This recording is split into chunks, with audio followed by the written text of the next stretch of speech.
Hi everyone, I am Tara and I would like to welcome you all back to my channel on YouTube, Spirit to Spirit Teaches Going Within Self. I'm unable to be on TikTok still as of yet, but I'm also live on my Facebook. So if you're new to my channel, I would recommend, suggest, and really encourage you to go read the description on my YouTube channel to get a better understanding of what it is that I bring forward. Okay. Now, see, a lot of people know I use my life experiences and what have you, and I scroll through like, different things to find out what's going on through TikTok or watch what people put on their Facebook and what have you. See, the thing is, I don't just look at things on one side. I look on both sides. Okay, like when it comes, like you're looking at a lot of political stuff right now, and today I'm talking about the the government with regards to immigrants and the subsidies that the immigrants are receiving for wages and work. Okay, I can understand and see where people are so angry, but I can also see that there's different misinformation out there. Okay, and when you go like there's a lot going on each side. Okay, the conservatives are flagging the liberals and the NDP and liberals are going after the conservatives and what have you. But see, the problem with this is it keeps you more divided. Okay, because people will see something, but you won't actually go that extra step and look into it. Okay, so there are some things that I found out with regards to the wages. Okay, and you are right, it is not fair. Okay, and then there's also the other question of what jobs are the immigrants going into, and are those jobs that have been trying to be filled, but nobody in the country will fill them. Because there's been a lot of screaming about in the fields and in your fast food places and in your hospitals and what have you, in your infrastructure with construction and like the trades. Okay. Now the thing is, ask yourself, how is it the fault of the immigrants you're bringing in that already have the trades? How is it their fault? Okay, because you live in a province. Okay, some use Nova Scotia. Okay, you live in the province of Nova Scotia. Okay, what doesn't make sense is with regards to the trades, you go on a waiting list for 2 years or more, when it should actually be offered. Because some courses are offered every 6 months. It should be offered every 6 months. People should be able to go into it, but they have more computer courses than we have. And there are people that are trying to shut me up and don't like me. But that's on you. You can wear your own shit.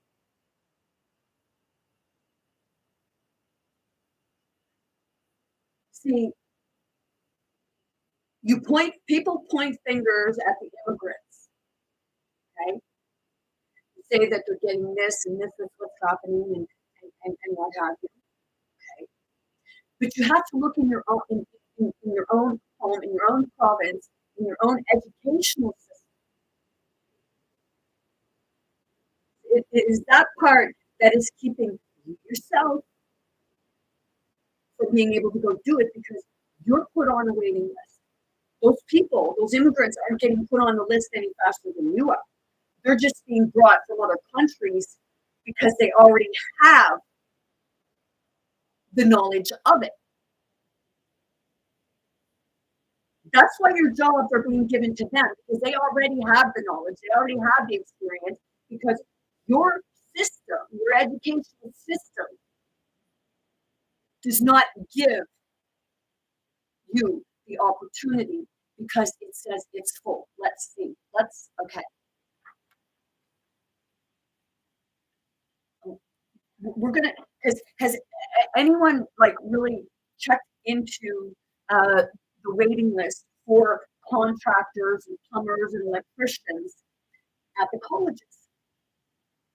Because it's, let's go NSCC, okay?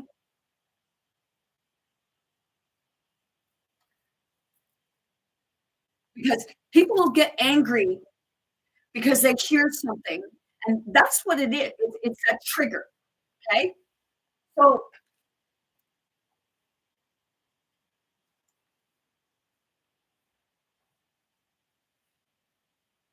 because even manpower, okay, you can't get into manpower very easily, okay? A lot of programs, if you're not on EI or you haven't worked in a certain amount of years, you don't qualify for the help, which that's not right. And that's on your government. It's not on the people. It's on the ones that you vote in. But then you will shit on people like myself because I say, I don't fucking vote. Because I'm not giving my voice, my say up to someone who doesn't give two shits. See, I know where, personally, I know what I see and what I observe where money should be going. But you gave your voice to somebody else to decide it.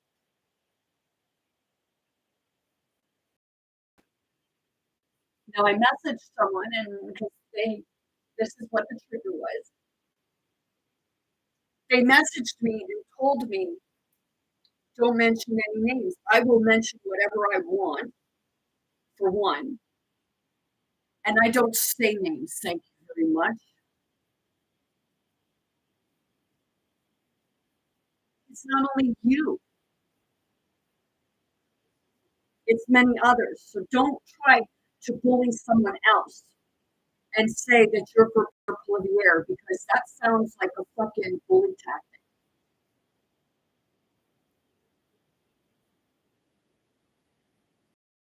NSCC, let's see, navigate.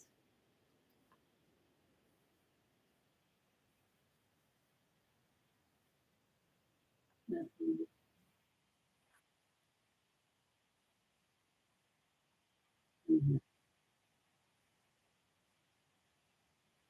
Okay. Programs and courses. Okay. Program.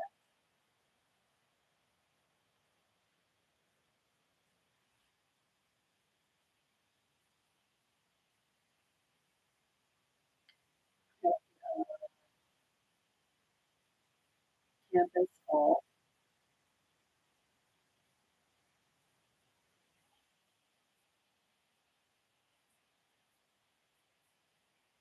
Let's see. I'm just looking in here to find out, like, with regards to the campuses, all programs.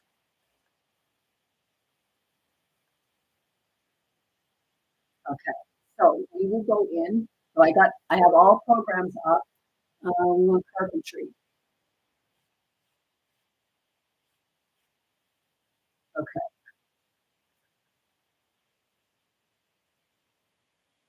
so diploma and carpentry.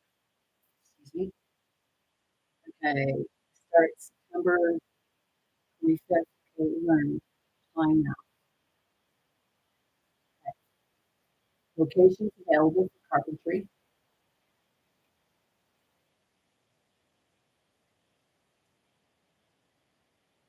Okay, the campus in Yarmouth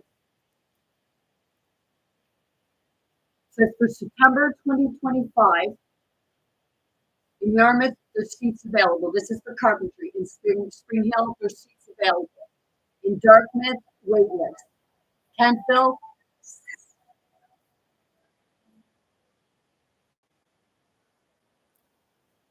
in Kentville, seats available. Stellarton, wait list. Port Hawkesbury, wait list. Sydney, wait list. Let's see what the wait list is.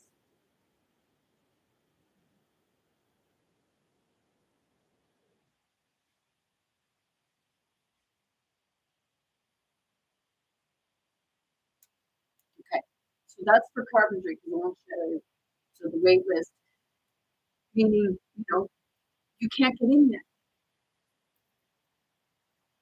Now we'll go to home. I'm like, I'm going to get to this immigrant thing. I'm bringing up a point here. Okay, so construction, so carpentry.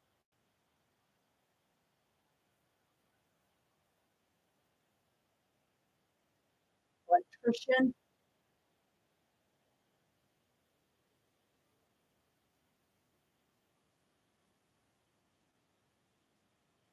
Okay, so electrical technician. That's all you have to do is go in and see what stuff is available right now. Okay, it's not okay. So in Kentville, for it's only offered electrical technician. It's only offered in Kentville, and that's a wait list. So you want things to move. You want infrastructure to grow.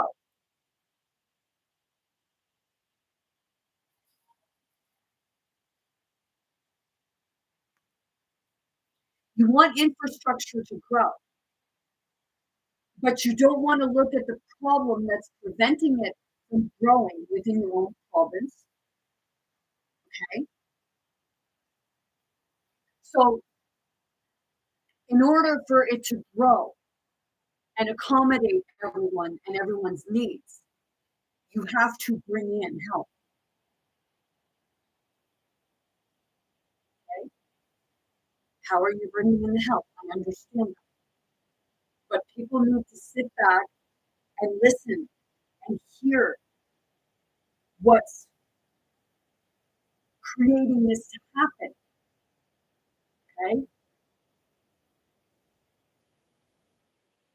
You need to be going after your government with regards to this because these colleges, Nova Scotia NSCC, is it owned by the province?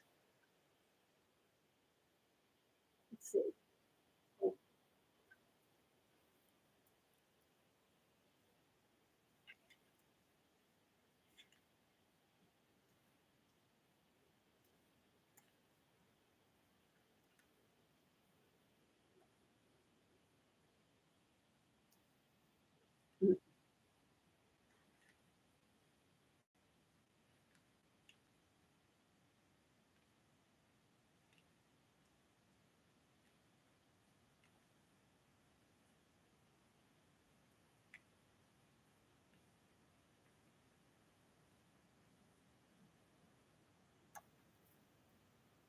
Going okay.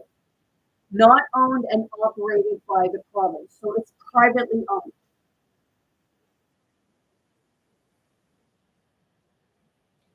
My question is, why is you pay for through your taxes? It's supposed to be for education, right? But it's not being put into education. But it goes to these private companies, and then the education is not there for people. So then you have the problem where they say you're bringing immigrants in and they're taking our jobs. Are you qualified for those jobs? Have you been trying to get into courses, into school to become an electrician or a plumber or a carpenter to work in those fields?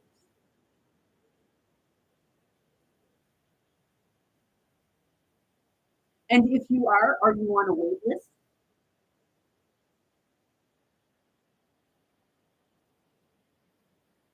The- It's that part, if somebody wants to be angry at me and you want to keep messaging me,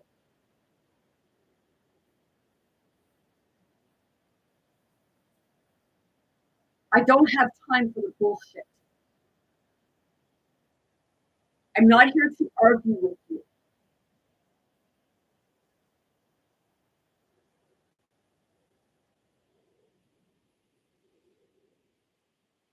People want things done. They want things to change, but they don't want to look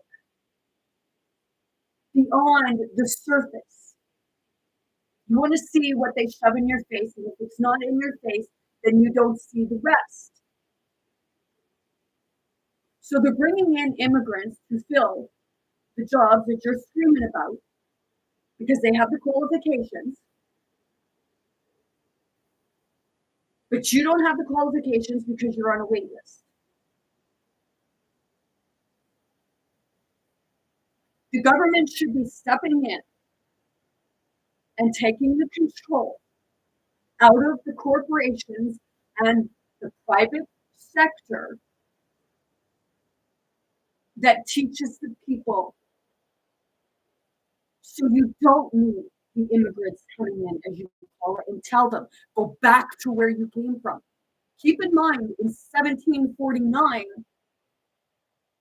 50, 51, and 52, your ancestors were immigrants from the British colony, from the European colony. You all came, your ancestors came here and colonized.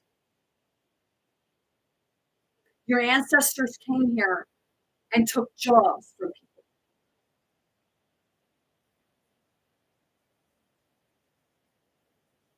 But see, it's not these people's fault coming in that have the qualifications. It's the government's fault.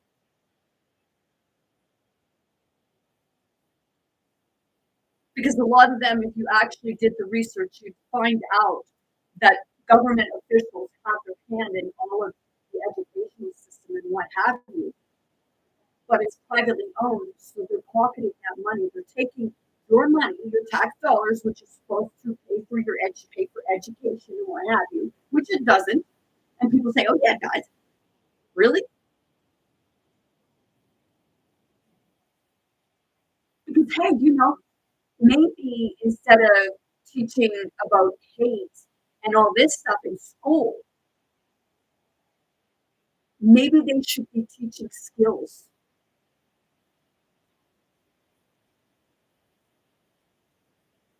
that are useful to the people, useful to the infrastructure to bring the world up. And you're paying tax dollars, but you're not getting what you paid for.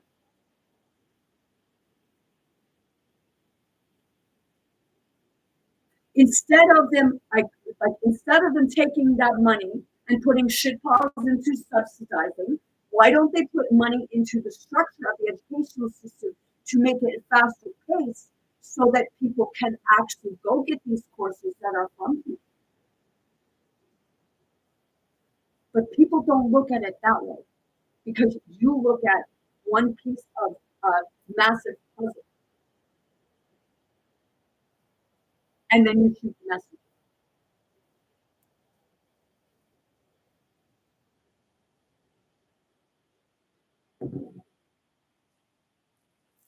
So NSCC is Nova Scotia Community College, is not owned by the government. So you go get a student loan, okay, which, your education was supposed to be free. And, if it was through the government, it would be free because they would have to take that money that they say is going into education and actually put it into education, not private sectors.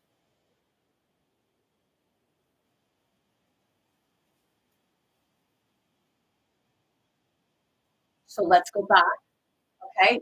So the electrician technician was on a wait list in Kentville, and that's the only place that offers it. And you can only take the course in 2 years, right?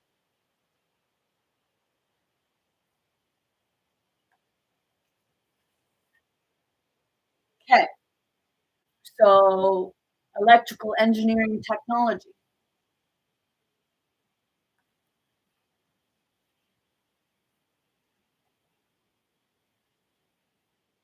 Okay, at Ivy campus, Dartmouth, there's seats available, and that's the only one that offers that. See, some people struggle to be able to get a student loan, but you're getting a loan from the government that you're already giving your tax dollars to pay for education. You're getting that loan, and you got to go to a bank too. You're getting that loan, and you got to pay it back. So you're not just paying it once; you're paying it twice because you've already paid it through the taxes. Just saying. Those are things like go look up this stuff, and then you will understand why they're bringing immigrants in. You get mad because, oh, well, they're taking our McDonald's jobs and they're getting stuff. We're going to get to all that. I'm just bringing forward big part of the reason why they're bringing immigrants.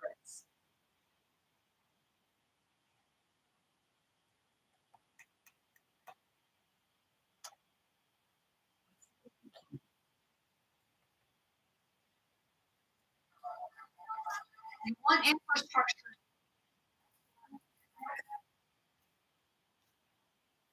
Okay, so now we're going to go to plumbing. Where is it? Okay, pipe trades.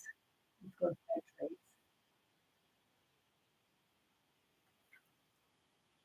Okay, because the pipelines, right? Right?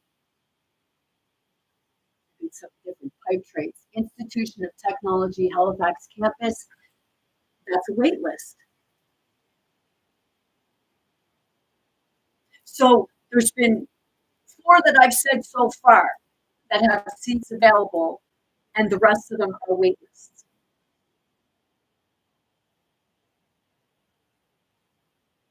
You say that there's not enough living accommodations, so they're bringing in immigrants to help build, which they should be actually making the courses more readily available to the people that reside here. I will say that. But see, people won't step back long enough to see what the bigger problem is.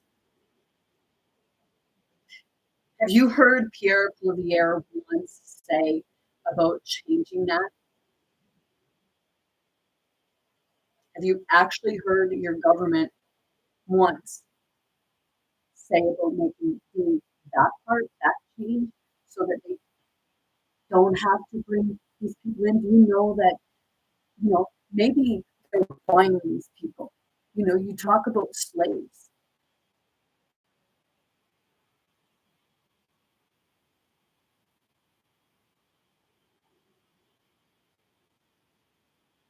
See, that's the thing. You need to go to the source of the problem. The immigrants are not the problem. The immigrants are the ones coming in to build up your infrastructure, to eliminate homelessness. But people want to tell them, go back to where you came from. If that's the case, then I guess all of us should go back to where we came from, where our ancestors came from, because we were immigrants.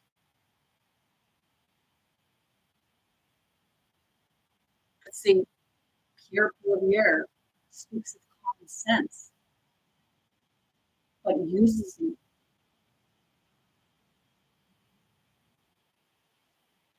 And it's not just him, it's all of them.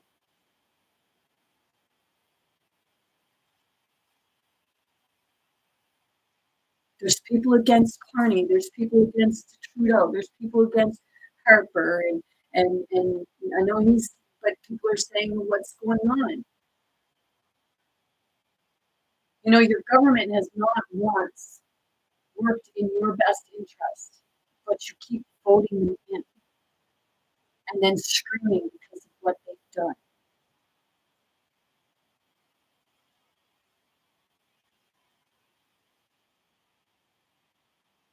Okay, so that was the pipe trades. Now we'll go to plumbing because I know a plumber. My my youngest son, he does concrete foundations, but he lucked into that. He's more of a laborer, and I think he was offered to do. Somebody wanted him to learn something else, and I don't know if he ever did, but I see what he does, and I know his actual, I know his talent.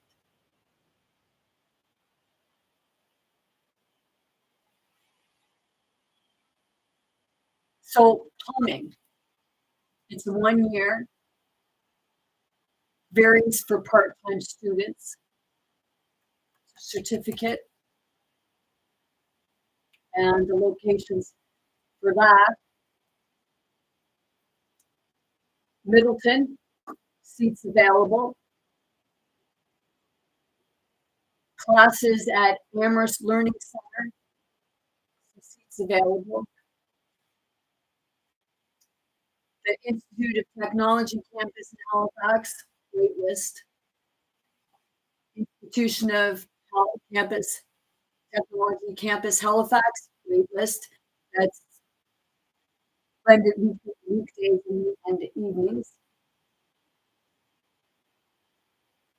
Kingston campus in Kentville, wait list. Pictou campus, Skeleton, wait list. Sydney Waterfront campus, wait list.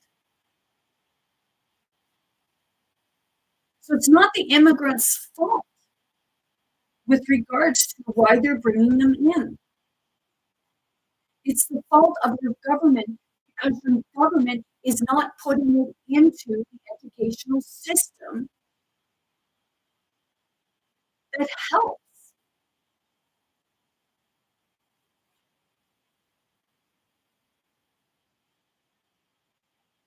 And my question is, why can you not see that? Why are you not looking further into it instead of taking what one thing says over the other?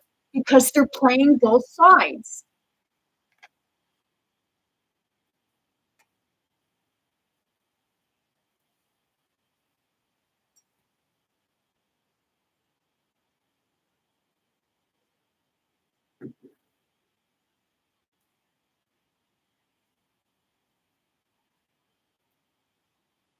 Right? So that is that part.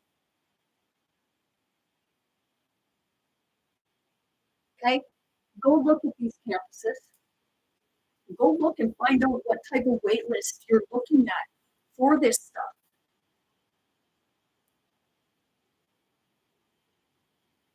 And then ask yourself. But the one that you need to go after is you need to force your government to put the money into the people, into your education, into your learning. Teaching children at school life skills, how to create, how to build, how to do electrical work, and what have you.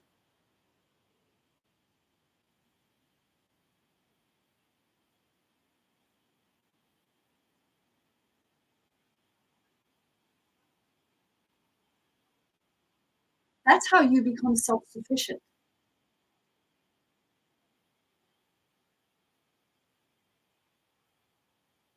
But people threaten me and bully me, and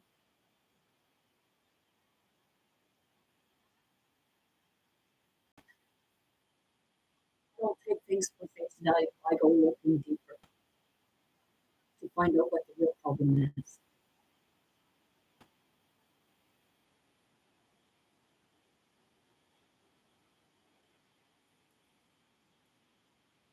So people are saying, what is that picture?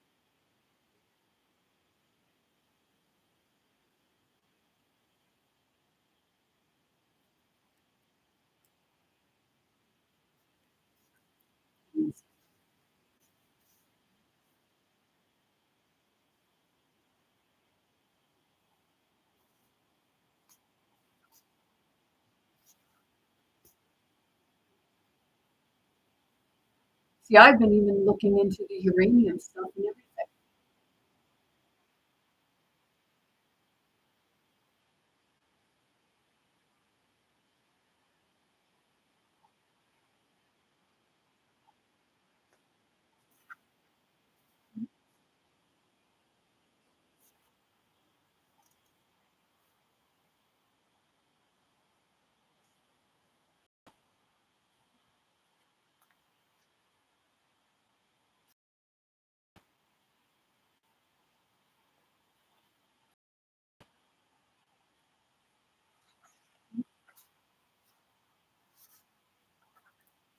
Okay, so we're going to go here.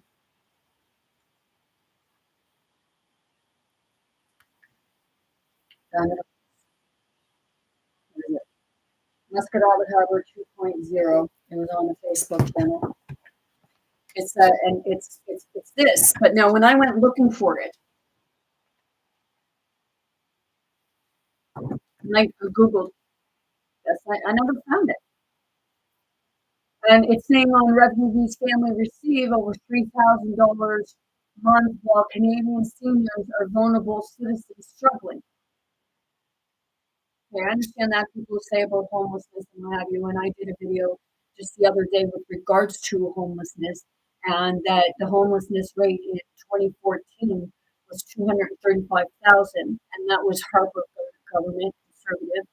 And then in 2020, 2022, and 2023, the number was the same, 235,000 homeless people. The number did not change. Okay. And I have an elderly father, and I have an ex-husband as a veteran.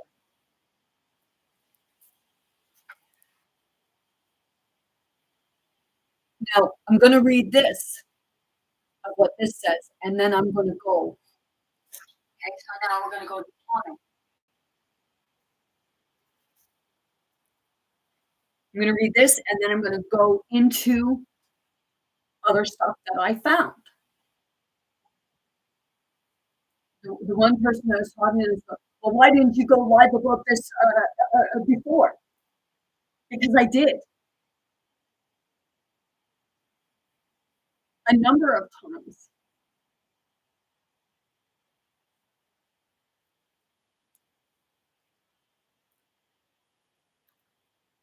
Okay, so it says refugees families receive over $3,000 a month, while Canadian seniors and vulnerable citizens struggle. A leaked document shows a massive double standard in government support. I want to see. I asked these people, where did you get this document from? If it's a leaked document, where is the actual document? Is anybody producing the actual document? Because I looked it up. So if it is a leaked document, you think that it would be there, right? And if you put the actual document up, because this is not a government document.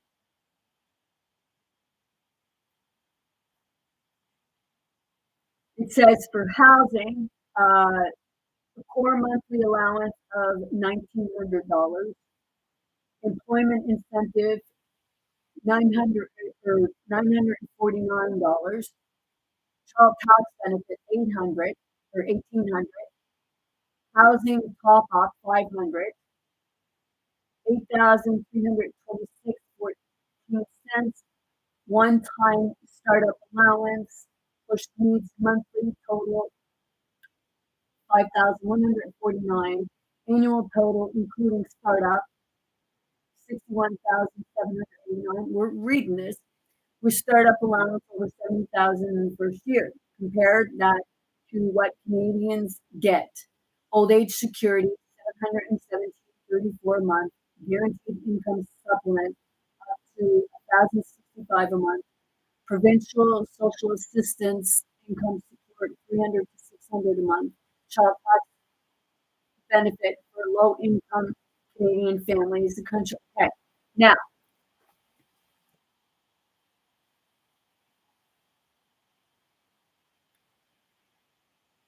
see, the thing is, there's incentives for you too, that you don't know about them because it's not put into your mainstream, okay? Because they don't want you really knowing them, okay? And you go for income tax or what have you. The income tax people are supposed to know that, but they don't let you know because if they can keep everything hidden. Now, that's not even a document. There's not even any source. And the one that, told me not to mention any and not to say any names, it was like a bully tactic. But hey, where is the source this came from?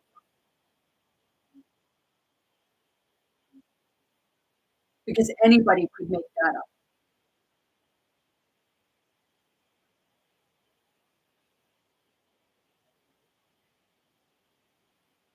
So now we're going to go back into, because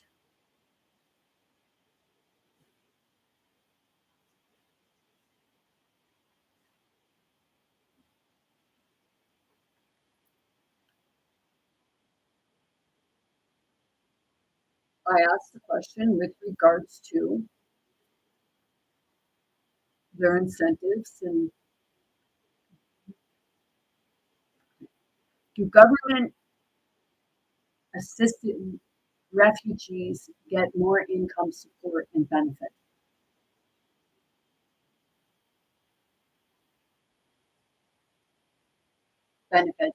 than Canadian pensioners do? This is Canadian Government of Canada. They have to put it out there. You just have to go fishing for it.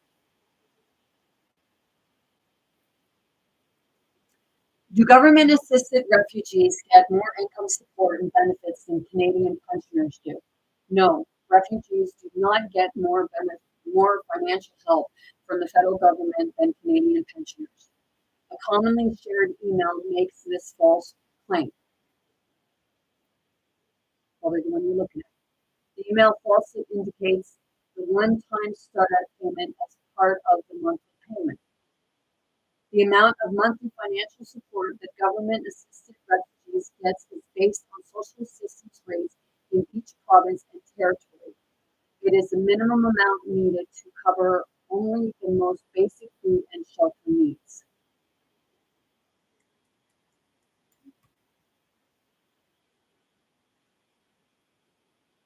Answers others found useful.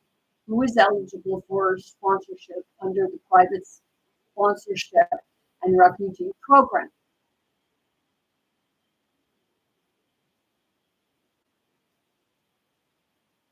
Okay, private sponsorship. So private sponsorship is that kind of like your the businesses, the companies?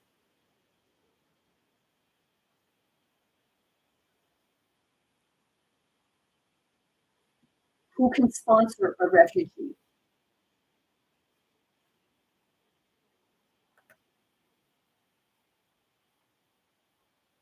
Who is eligible for sponsorship under private sponsorship of refugee program? To be eligible for sponsorship, a refugee applicant must be outside Canada and meet the definition of one of the refugees classes of Canada's Immigration and Refugee Protection Act. Two classes of refugees are eligible under the program. Convention refugees abroad class and country of asylum class. Okay. Now I know that certain people can just come in and claim that. Okay. And some of them will do that and they'll come in and they'll bring their families.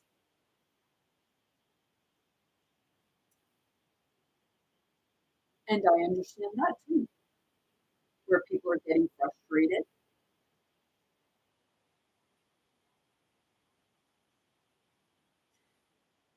See, people figure it's okay for you to go to someone else's country and work there and take their jobs.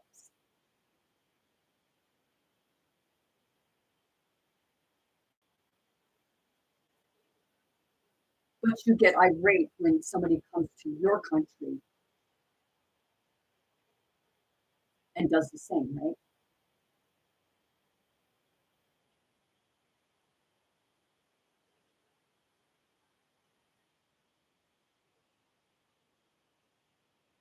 Are you mad because they're sending your companies off to foreign lands for cheaper labor?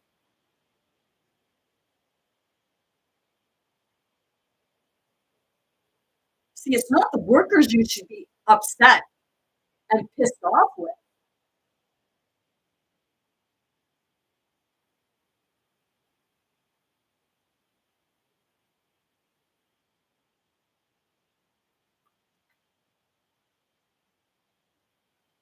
Who can sponsor a refugee?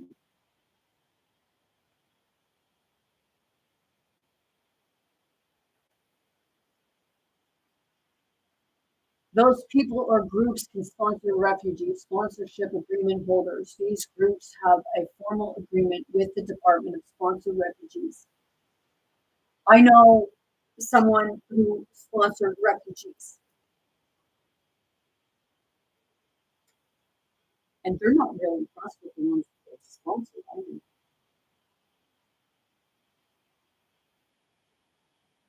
because they said that they come here.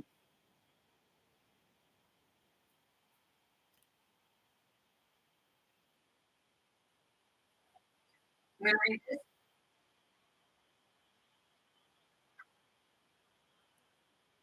said that they come here, and when they come here, they went on welfare, and the man went out and impregnated a bunch of women. So they regret sponsoring them. This was a family who did it. So, you're going to get it. You're going to get that. And that's the thing. Now, I got someone in the room right now that, I can feel you. So, hey, tú dices que amo te control, Simón.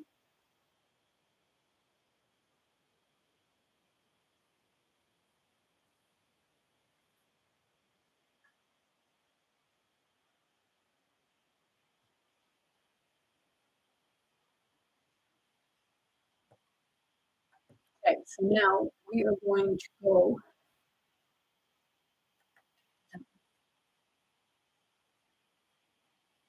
Okay, we did that.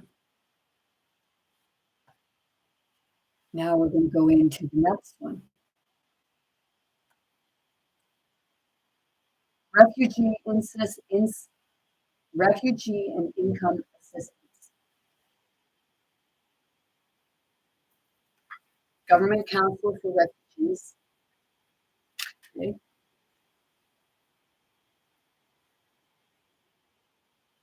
Come down here.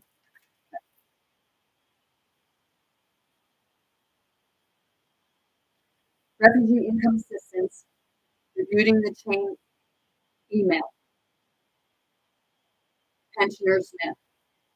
Did you know that the myth circulating on the internet claiming that refugees receive more government assistance than seniors in Canada is flashing false? It is an urban myth that originated from a mistake in a 2004 Toronto Star letter to the editor.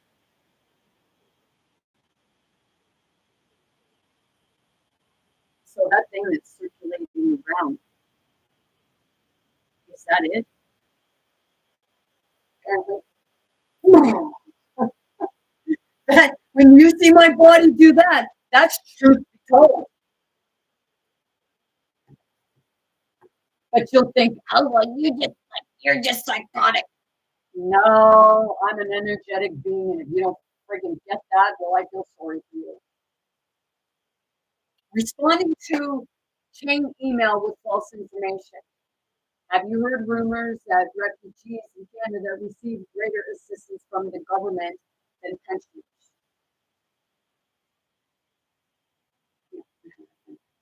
For many years, persistent chain email.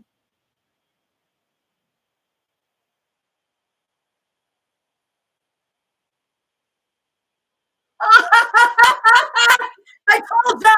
Purisita purikita puri ana!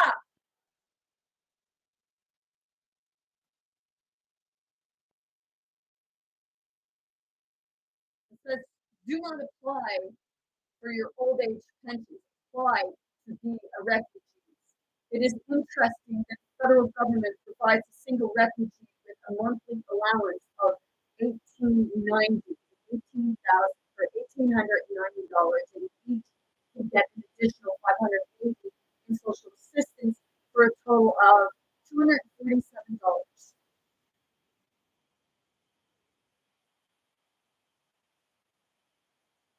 Now, this is where that came from. So that is circulating from back in 2004.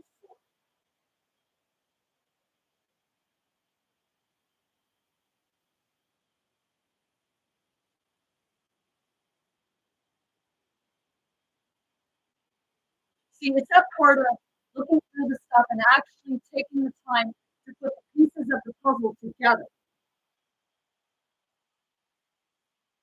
And that's what I'm here.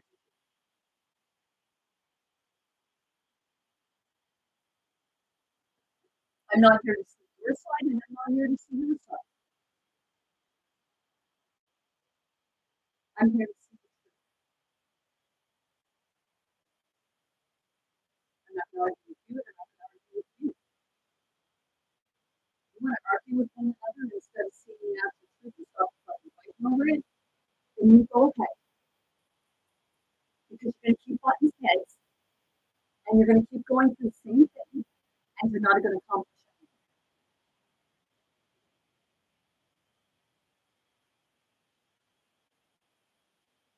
There's your common sense.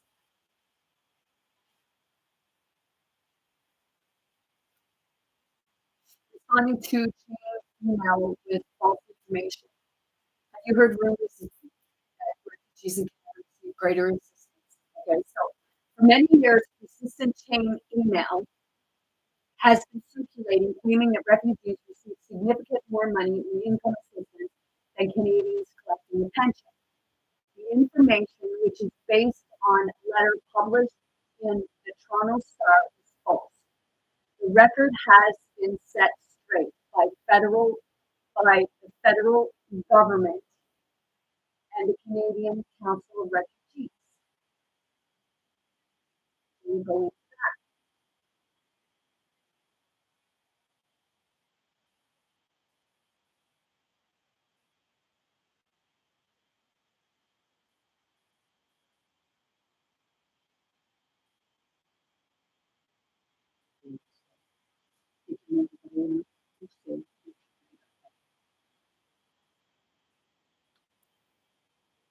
spirit guides.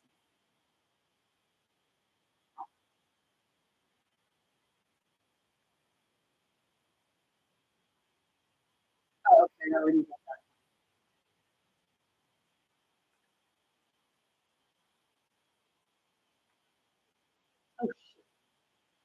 number one.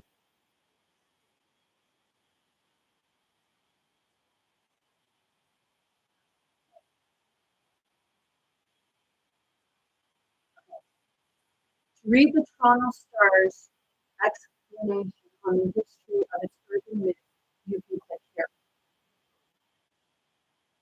Look down this article together, hey, you want to keep circulating something from 2004 around.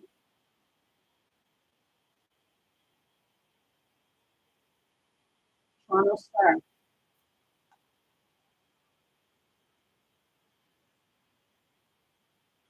This was an article in the Toronto Star 2000 or December 2015.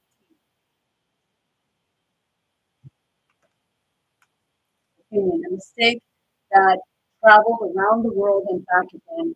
Public editor. For more than a decade now, an inflammatory chain email has traveled the globe, making claim that refugees to Canada receive more government assistance than do our senior citizens. Okay, so this is what people are getting, and they figure, oh, well, we'll come here because people are still spreading misinformation, and then they're screaming, and then those people get here.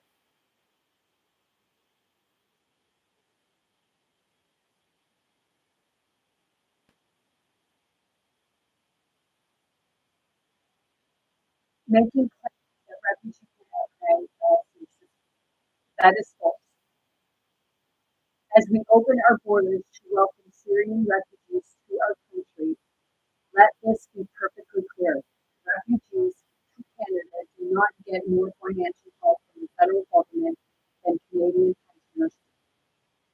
Unfortunately, the myth that they do is rooted in a mistake in a Toronto Star letter to the editor published in 2004. And although the Star's on then ombudsman Don Seller sought to set the record straight in a column headline, "Can we dispel this urban myth?" The misinformation has continued to circulate through the internet. So the one who talks to me like I'm stupid.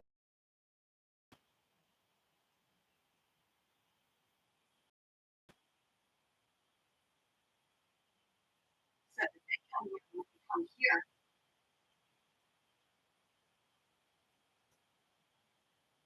I'm not a stupid person,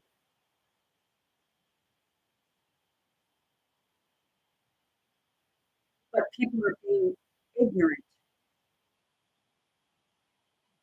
of the truth. That's something from 2004 that has already been rectified to be fixed.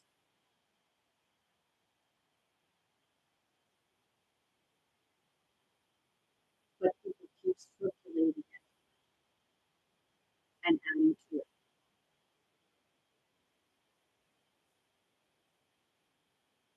Because you're interesting, right? You gotta get those followers, you gotta get those views, right? You gotta get those likes and love those comments.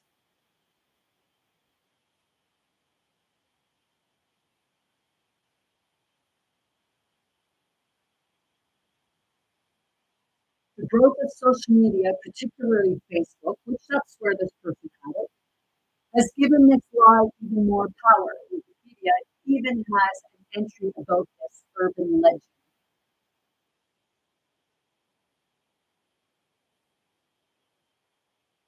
Immigrant benefits urban legend.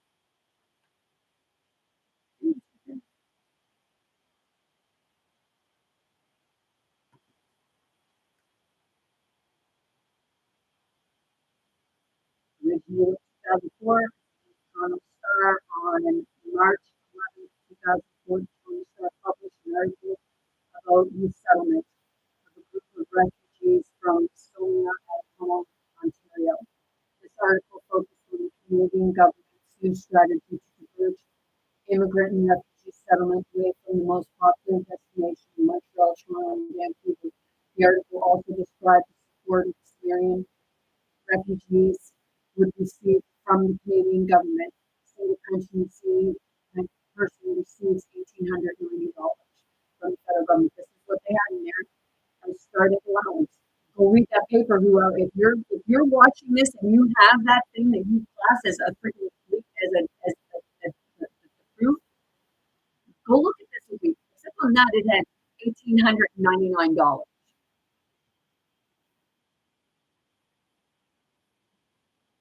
along with 580 monthly social assistance, depending on how soon the person is available to find employment. And then it says they also received a night lamp, table, a chair, and a single bed from the government.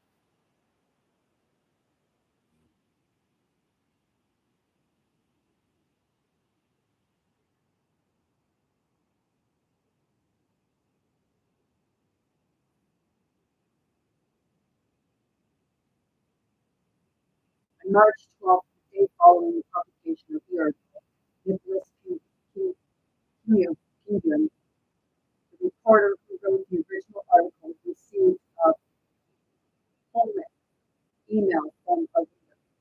The author of the email mistakenly concluded that refugees receive a monthly allowance from the federal government greater than the monthly allowance received by teachers.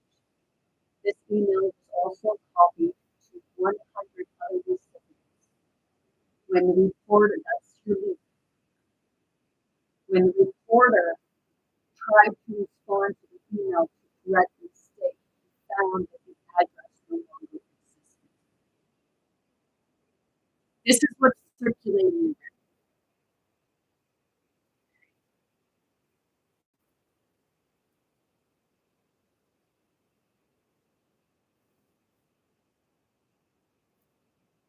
So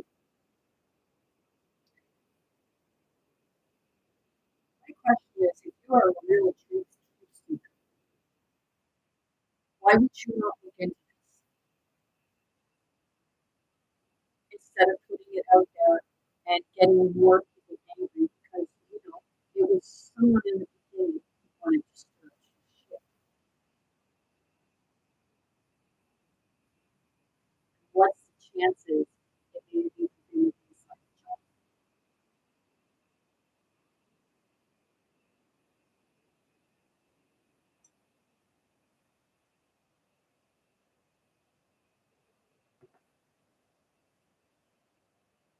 On the same day, in response to King Gear's article, KEUMG's article, Toronto Star published a letter to the editor without fact checking or revisiting the original article for classification in the letter state. So this originally came from the Toronto Star, and people are saying, "Oh my Jesus, look what I got in my house!" Oh shit! Hi, where'd you go?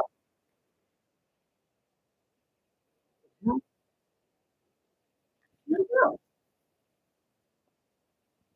I got a dragonfly in my house. He said, "I'm a I did go. Let's go."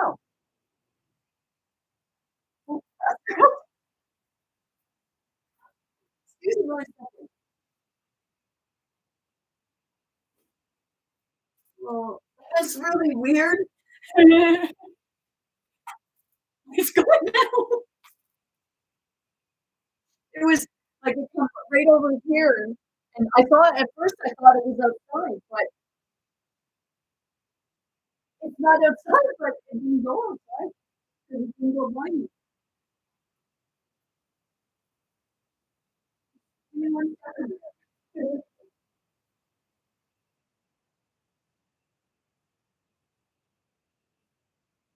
I know it's like a distraction, but I know where I'm at. Excuse me 1 minute.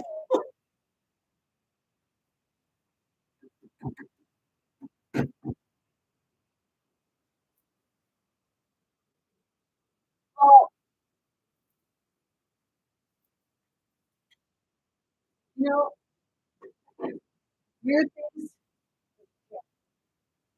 weird things do happen. That's what you're. He's not on the window anywhere.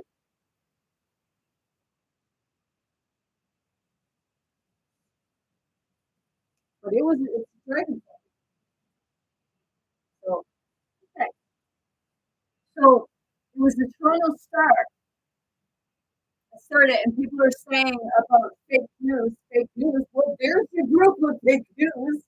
Политики si todo siya kinapasikuhin, and people put the key. You know, you don't understand language, fine. Spirit is speaking to not just you, but many others. Get at the point?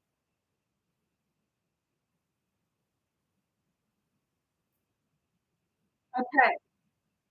You see that, okay, Toronto Star published a letter to the editor. Let's see what the letter to the editor was. Must have went back to the window.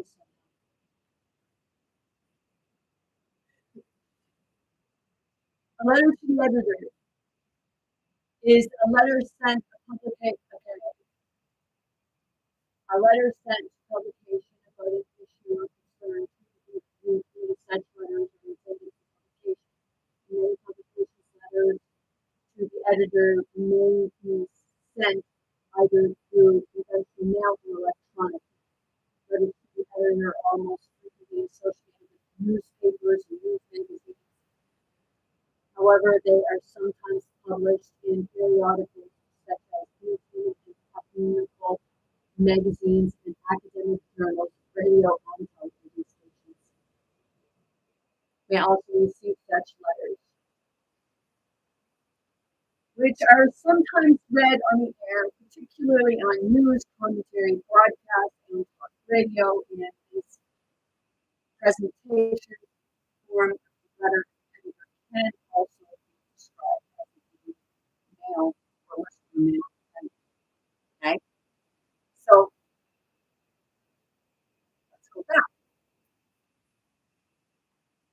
That's what, without fact checking or revising the original article classification, the letter started, stated, I think the effort to resettle refugees in smaller communities is an excellent effort. The refugees may find it easier to integrate into a smaller community, especially with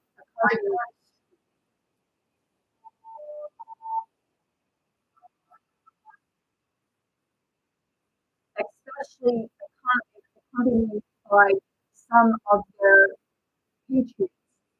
I also find it interesting that the federal government provides single refugees with a monthly allowance of $1,809, and each can also get an additional 580 essential assistance for a total of $2,470. This compares very well to a single pensioner who, after contributing to the growth of income of Canada for 40 years, can only receive a monthly maximum of $1,012 for a pension, guaranteed income supplement. Maybe our pensioners should apply as refugees. This is what was written to the editor. Okay. Following the publication of the letter and the disruption and the forward email, the Toronto Star was bombarded with emails from readers who felt that something should be done to ensure that pensioners receive their fair due by the government. So they stirred up some shit. I mean, the Toronto Star by publishing this.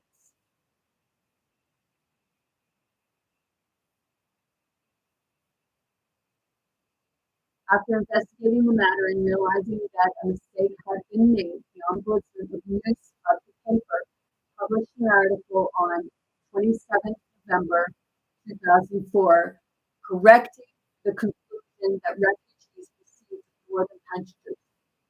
In hindsight, Ombuds now wishes he issued a speedy clarification to help set the record straight for both. But with information and misinformation moving at a rapid speed on the internet, I doubt there was a silver bullet for the problem. This apology in connection to the mistake had little impact on the circulation of a newly born urban. The same letter to the editor appeared with minor alterations in over 50 newspapers, online newsletters, blogs, and discussions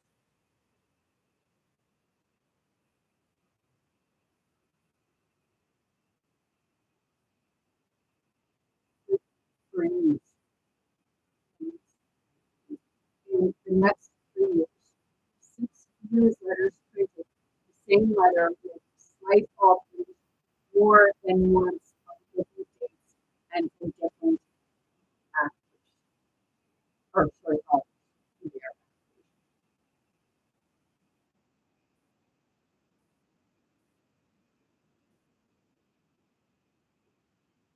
Government response. In 2006, Citizens of Citizenship and Immigration Canada published an online fact sheet on the issue in order to try to counter the spread of false information. CIC dismissed the rumor, stating refugees don't receive more financial assistance from the federal government than previous countries. A letter to the editor of Canada to the Canadian newspaper combined this incorrect information, contained this incorrect information. In it, a one-time setup payment provided to some refugees in Canada was mistaken for an ongoing monthly payment. Unfortunately, although the newspaper published a clarification, the misleading information had already spread widely over email and the internet. Outside of Canada, the letter has continued to appear on the internet, and original email has been altered in some cases, replacing the Canadian context of American one. Many American conservative politicians and commentators, however, had embraced its urban legend in a general sense. So it is, like I said, it's the conservatives spreading this.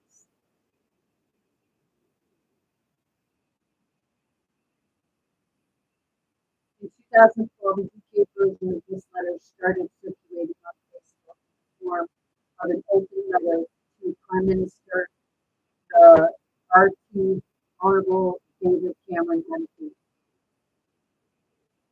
Australia, in 2008, the CBC program Media Watch documented several appearances of the urban legend in Australian media, mainstream media, beginning with the Plains Post, which published letters to the editor continuing the claim of containing the claims and using the same pictures as the original Canadian. In August 2007 and February 2008, despite the Media Watch story, the same letter appeared 2 months later in the Courier Mail in Brisbane and the West Australian in Perth. On April 21st, 2008, 2 gigabyte talkback radio, 2 GB talkback radio host Alan Jones read the email on air and was critical of Media Watch when the program contacted him to advise him of the hoax.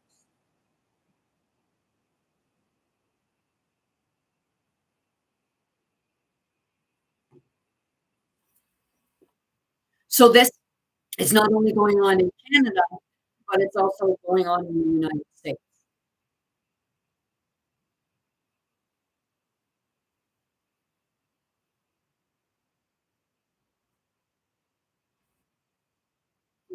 Canadian government's Department of Immigration and Citizenship responded to the letter to Syrians daily, drawing attention to the emails, Canada's Canadian origin, and starting stating that benefits paid to refugees were on the same bias and at the same rate as those to any Australian. Do you think maybe that's where you're getting an idea because these people feel like they would promise something if they came here?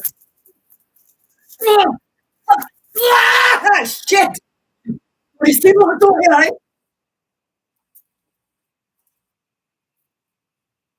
That's confirmation.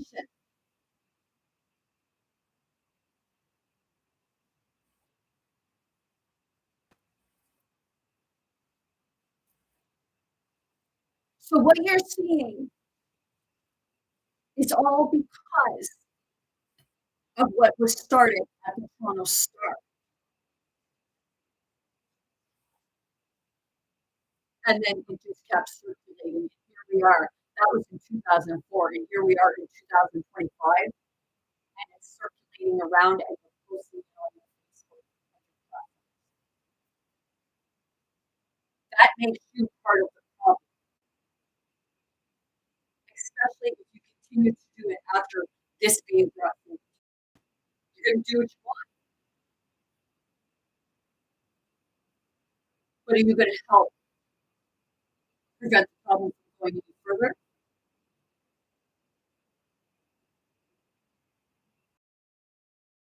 Still continue to fall.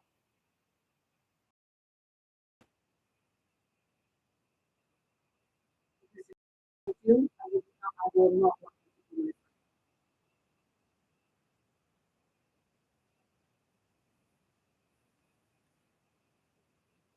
So go back.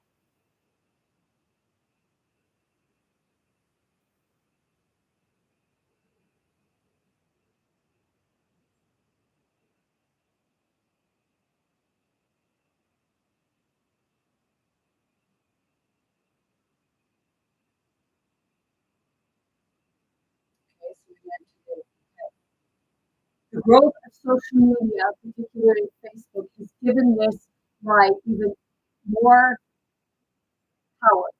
Wikipedia even has the answer. I just read it here because it's stating that it originated in an Toronto style letter to the editor.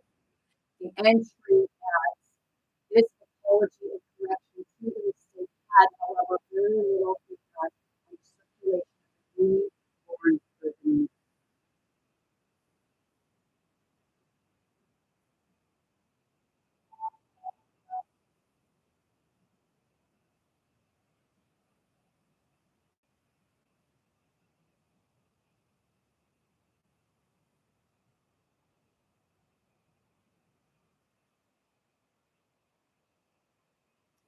Wow.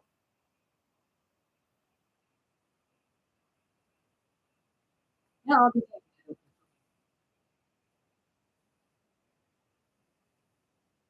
TikTok's playing a little dirty. They're muting my voice.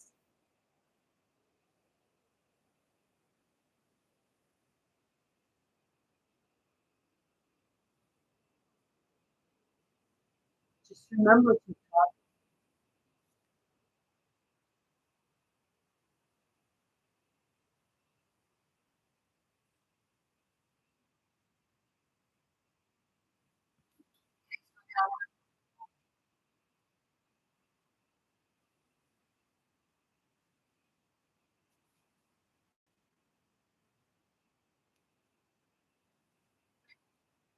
Videos.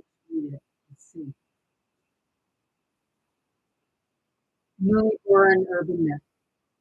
So to the one that is sending me a lot of disdain and talking to me like I'm a stupid idiot.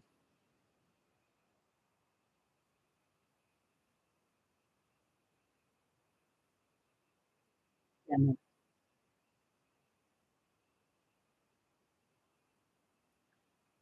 indeed, this mistake is now full, has now come full circle. The Star itself republished this misinformation last week once again in a letter to the editor. And this here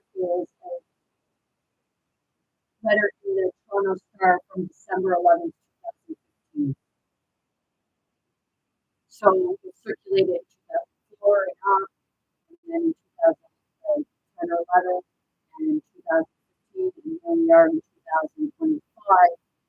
And don't you realize that it's always right around the election?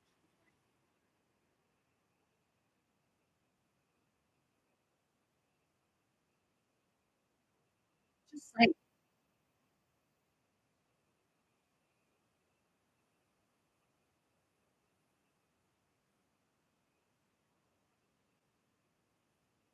December 2, second letter entitled "Let's Help Ourselves First" started stated Canadian seniors would work and pay taxes all of their lives are worth only 550 a month, but soon to be voting refugees will get 2,500 a month plus benefits. This is probably what you're seeing in the uprise with regards to certain immigrants staying and saying, okay, you give us what you promised us.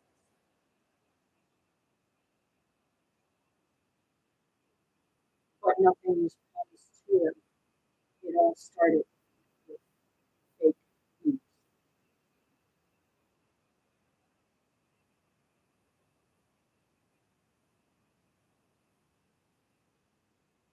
So let's go to the December 2nd letter entitled "Let's Help Ourselves First." That's what you do. You're saying, oh, well, we're helping us first. We're helping us first. That's why I say, it's not the immigrants' fault of what has transpired. So, hey, maybe, with all this going on now, maybe everybody should be going to the Toronto Star and making them accountable because they actually started.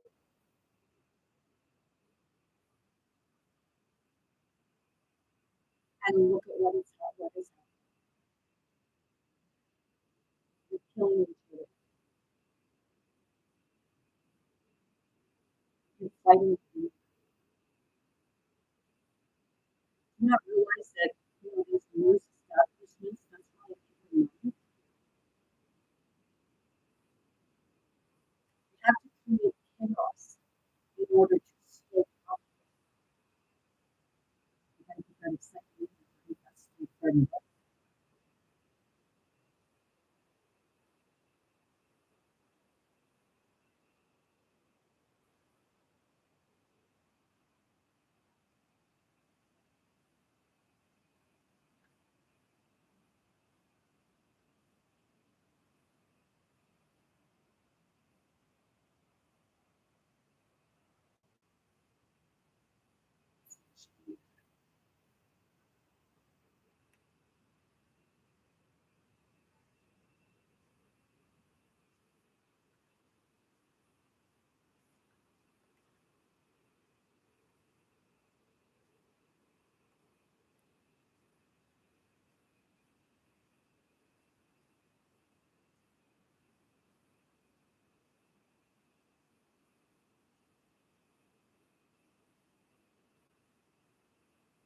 And now it's December 1st, and everything coming up, you've been selected.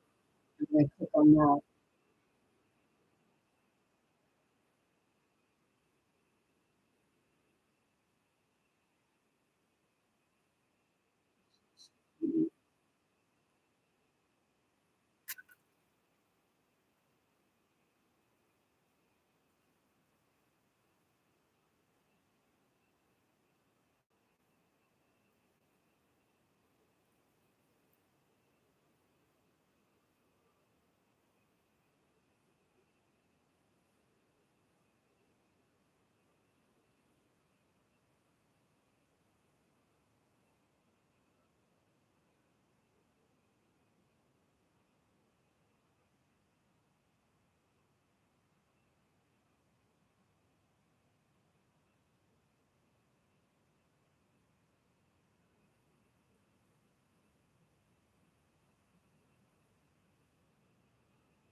Let's help ourselves first.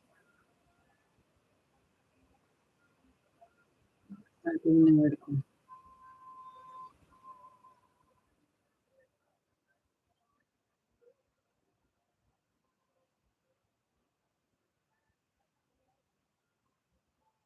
Correction, December 16, 2015. This letter includes incorrect information about the amount of monthly assistance refugees Canada received.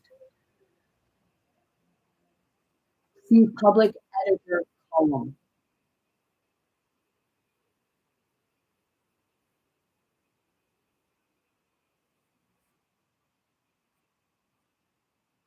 It says on it. Go back here. So I'm telling you that that thing that is circulating around the internet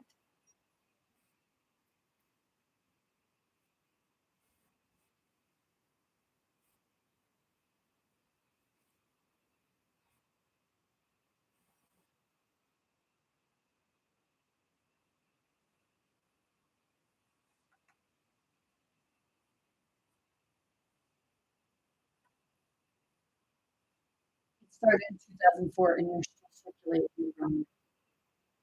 Why? That's what I say. Where is the source for that? You don't have one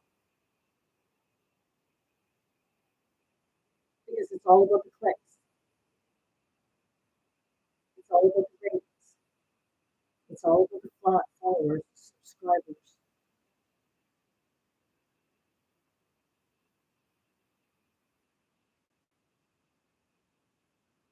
Maybe I don't bring enough chaos or excitement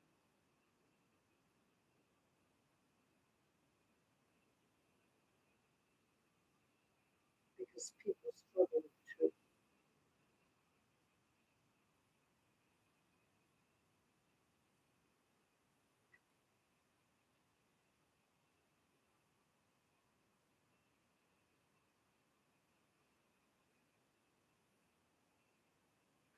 The December 2nd letter entitled Let's Help Ourselves First stated Canadian seniors depicts and who work to pay taxes all their lives are worth $558 a month, but soon to be voting refugees will have to come back a month plus that.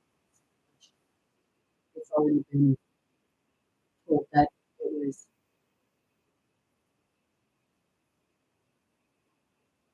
false.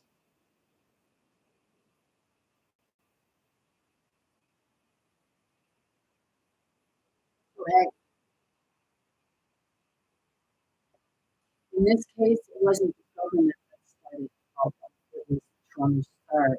He sent that to, so maybe it was an inside job for the government. Who are you spreading it for? Because I'm pretty sure Pierre Cordero and then he worked for me, tell us, and then Daniel Smith, some media.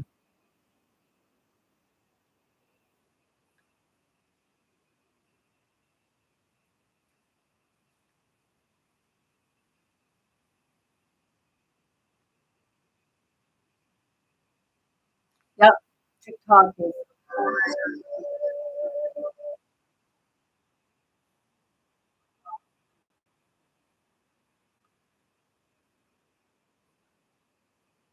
Okay, so moving on.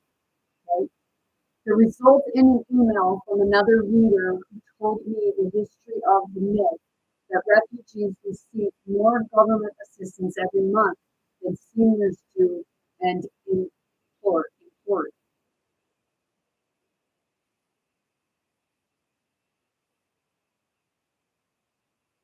Please do what you can do to stop this before it starts And this was in 2015, and here we are, 2025, and I'm seeing it. You're the one spreading, but you probably never took the time to look to see if it was accurate. So it's not something that actually leaked, it's something that's circulating. So it wasn't a leak, it was a, it was wrong for doing.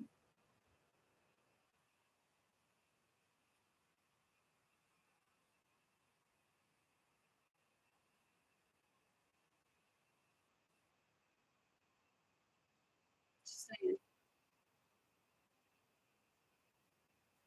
Letters to the editor express readers' opinions, and the Star aims to publish letters that represent a range of views on public issues.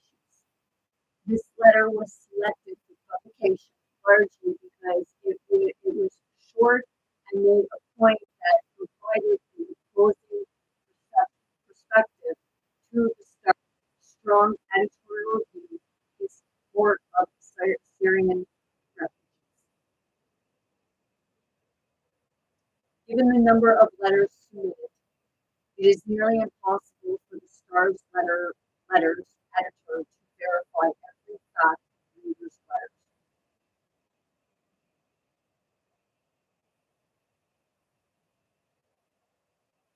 Are you not a reporter? Should you be like shouldn't before you report something, shouldn't you be looking into it first? Yeah, yeah, exactly.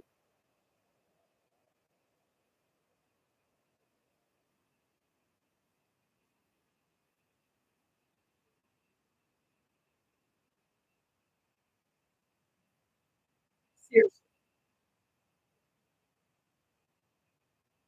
And you buy their papers and you buy their magazines and everything like that, and they're fucking doing strike and they're fighting because they're fucking losing.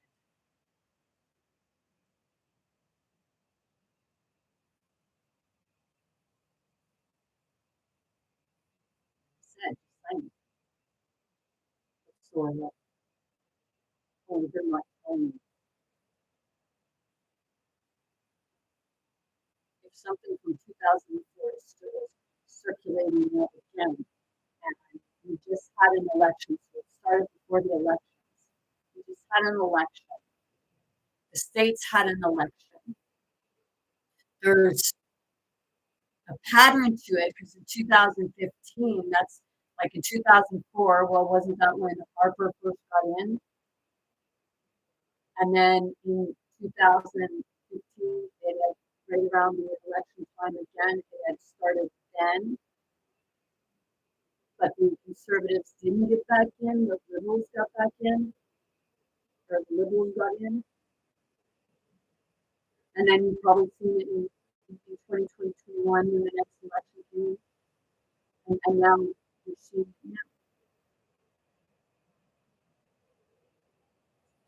you not see the color. Because I know you're not stupid people. You're just blinded by ignorance.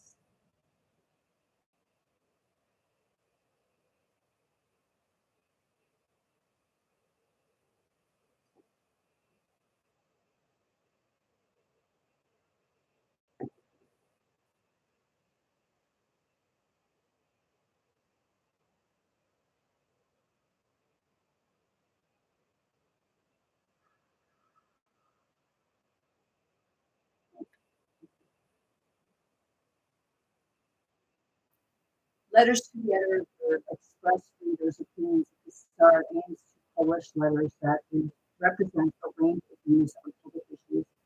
This letter was selected for publication largely because it's short and made a point that provided an opposing perspective of the Star's strong editorial view in support of Syrian refugees. Okay, so uh,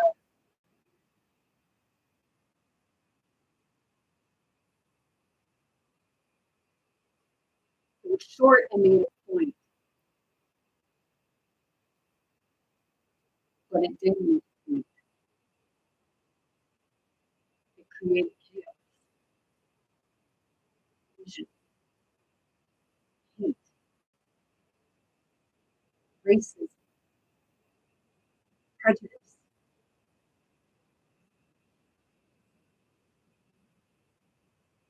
And I think you can fill in the rest of the blanks in that.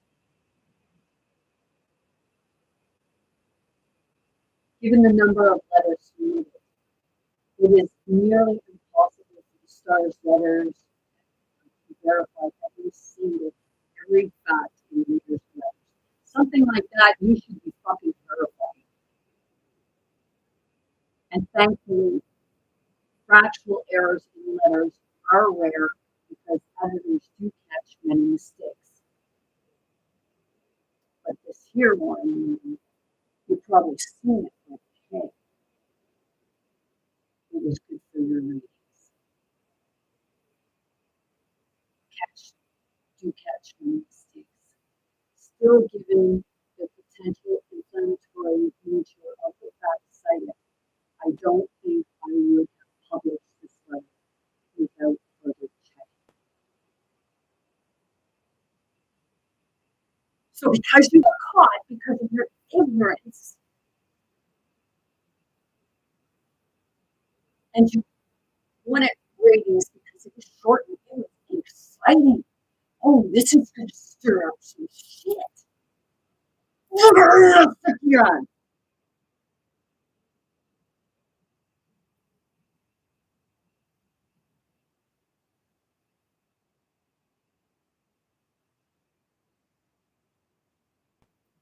I think the Toronto Star should be shut down. It's not all shut down because if they did this, what else did they do? There should be a full investigation into that establishment, into that news and all that is affiliated to it. News.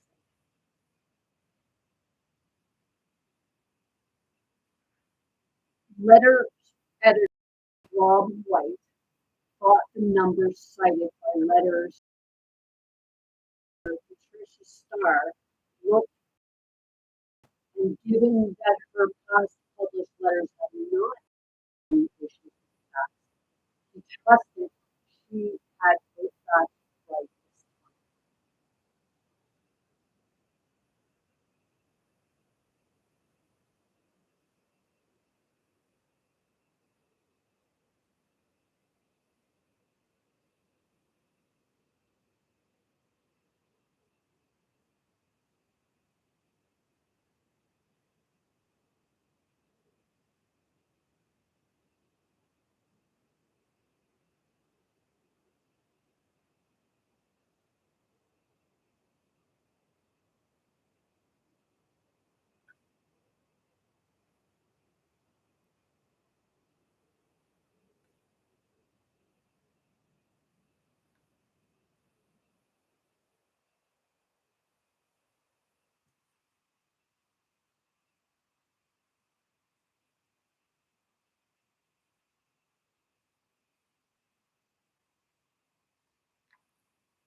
this time.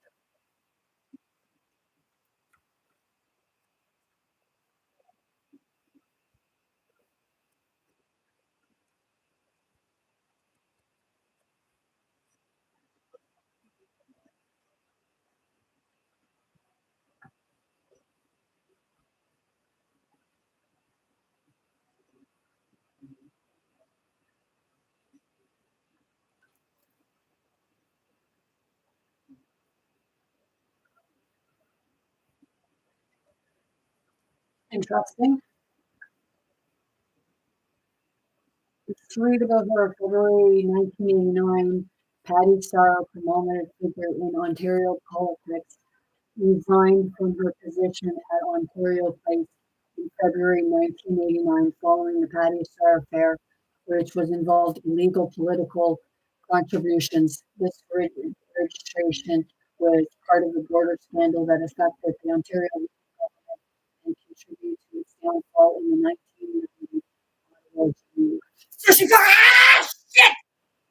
Luciana!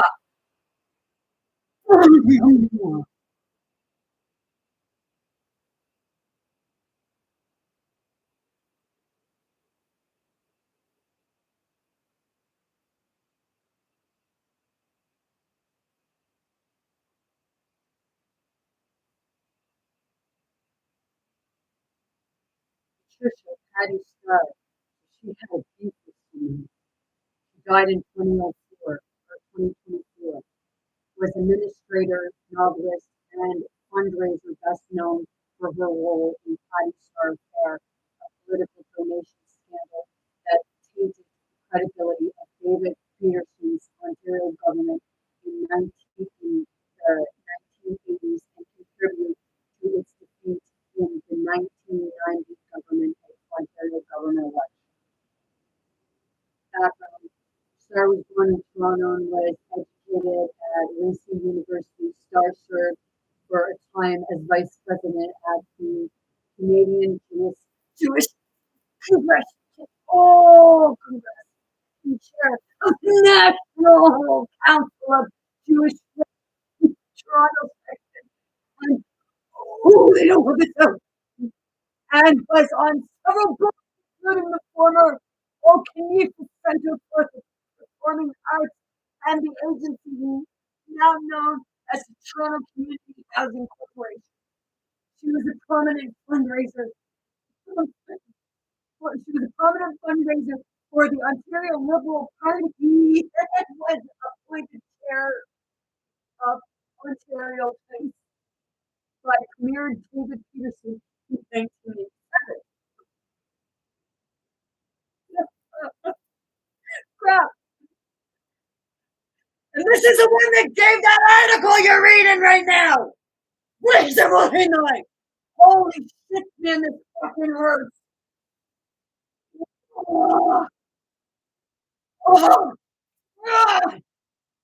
In February 1989, the Global Mail published an article that said that the National Council of Jewish Women of Canada had made contributions to political parties to conserving of the federal income tax.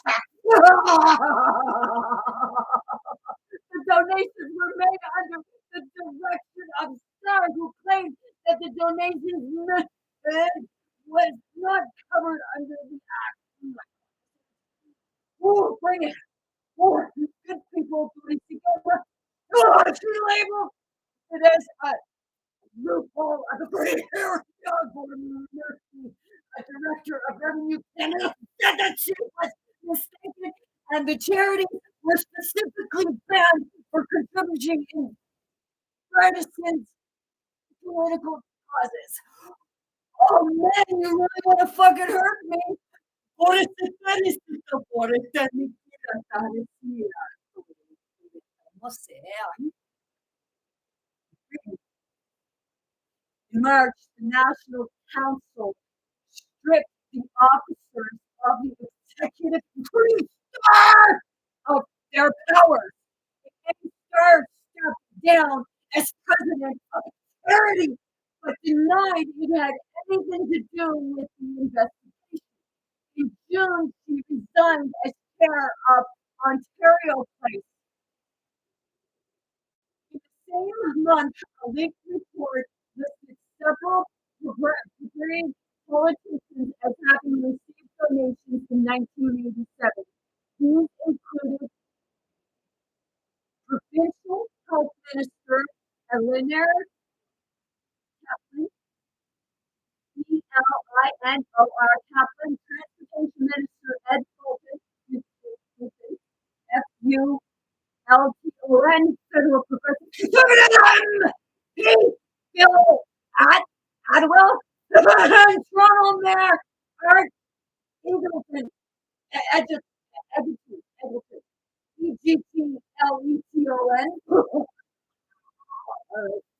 These revelations led to a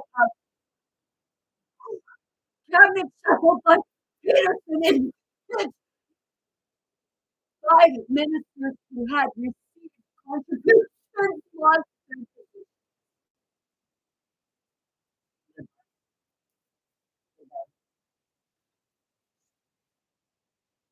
on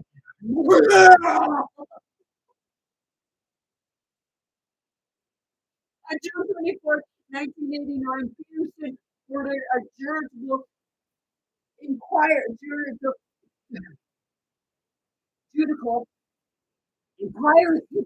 was set up to investigate the matter. Initially, Starr wanted to participate in the inquiry, saying, I stand by all the things I participated in. The inquiry will be a part of. I think the inquiry will be a positive thing.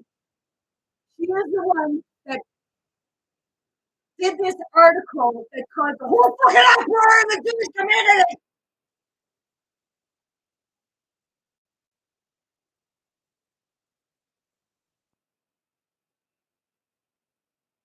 Later on, she moved to the inquiry for it.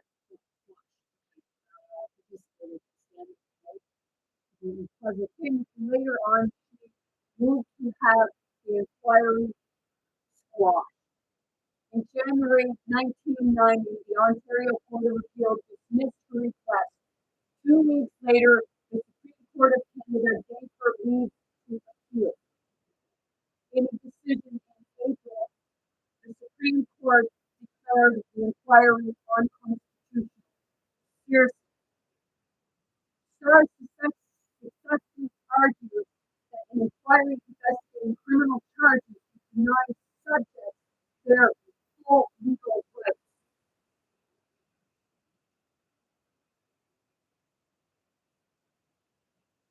What? A full investigation would deny you your legal rights? And that's part of the investigation!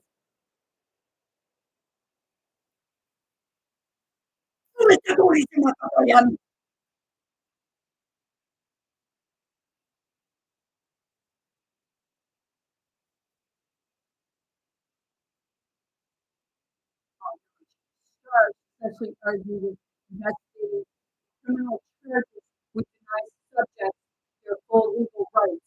Public inquiries can compel witnesses to testify that criminal trial defendants can refuse to testify.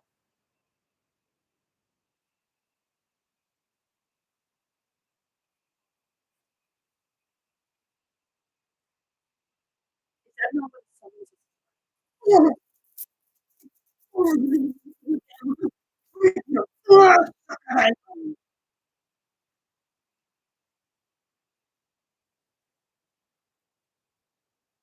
Soon after, the police laid 76 charges plus over 30 violations of election spending laws against Starr. She was and after all this, she was a reporter for the Toronto Star. Hey, shake it, man, shake it. Shoot your heart, man. Where's mine?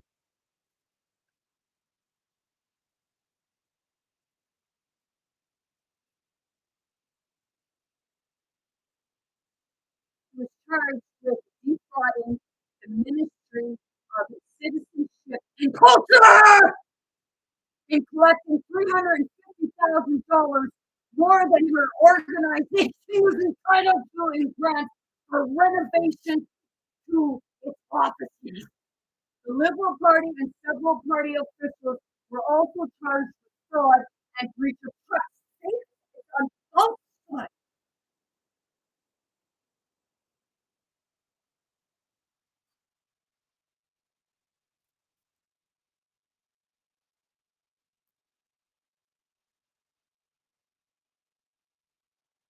Star felt unfairly singled out by the affair and launched a lawsuit against him.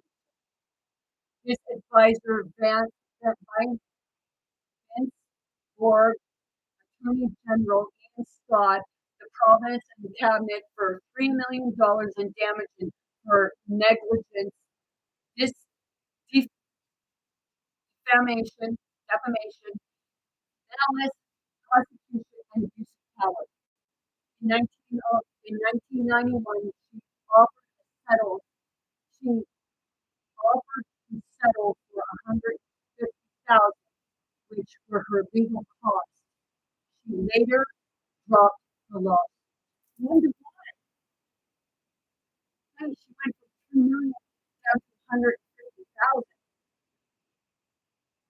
That's quite a fucking drop. And then she was hired at the Toronto Star, and she was the one that brought this document, this letter thing, but into the Toronto Star, and you people are passing it around.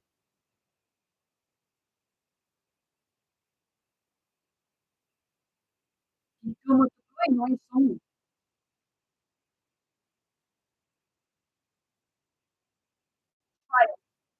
In June 1991, Star pleaded guilty to 8 election fraud charges for which she was fined $3,500 Other charges were withdrawn and were dismissed. She also pleaded guilty to 2 criminal charges.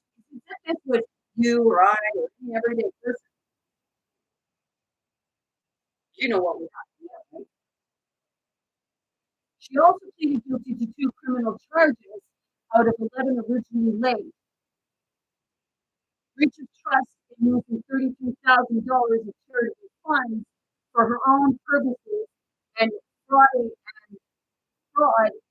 in $360,000 in government grants that was more than her organization. She was sentenced to 2 6-month jail terms to be served consecutively. Justice Ted Warren and Crown Prosecutor Peter Griffin,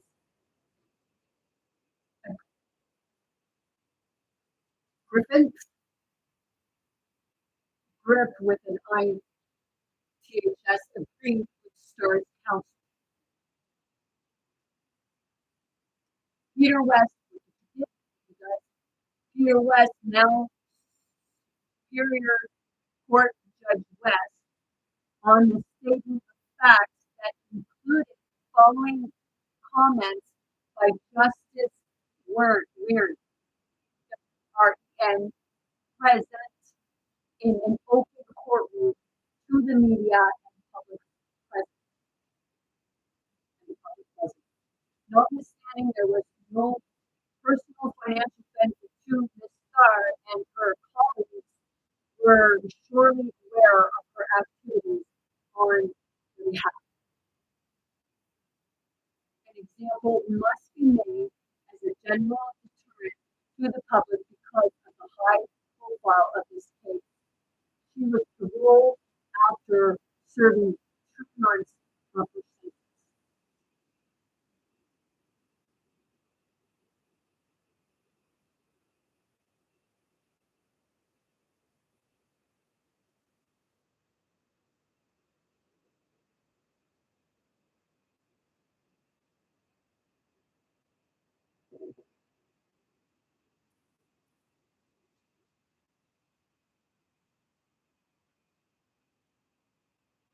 So she stole from the taxpayers.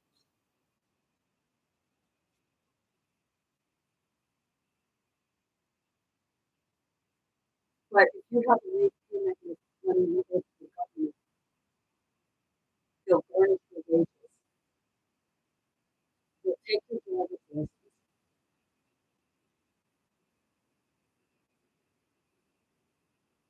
They'll penalize you for it because then you pay interest.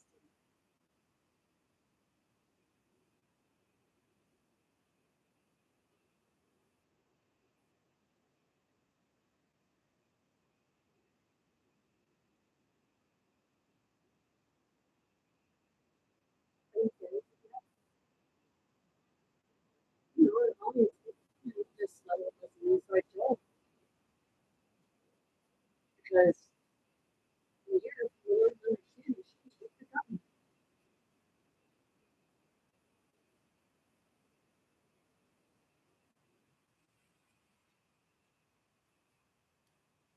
But you will go after the immigrants.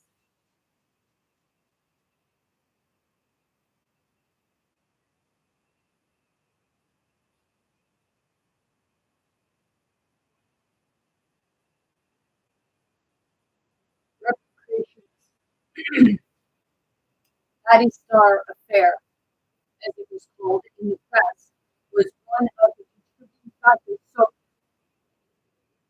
Toronto Star, this was in the press, so it was out in the media. But Toronto Star hired her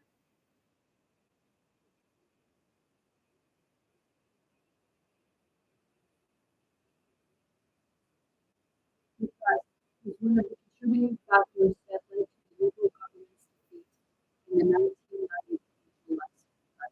So it was cheap.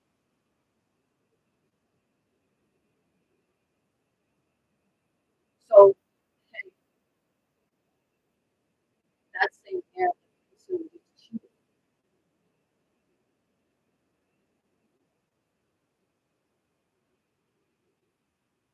And anyone who thinks here for the air should be able to get back into the seat. You know, if you read the criminal code in Nova Scotia, the House of Commons and legislation are really supposed to be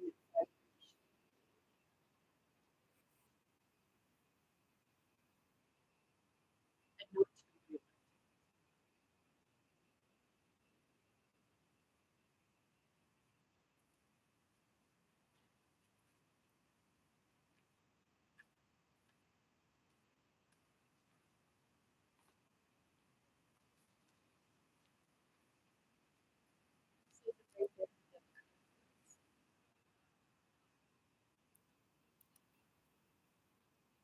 Maximum duration of legislative laws. No House of Commons and no legislative assembly shall continue for longer than 5 years from the date fixed for the return of the race at a general election.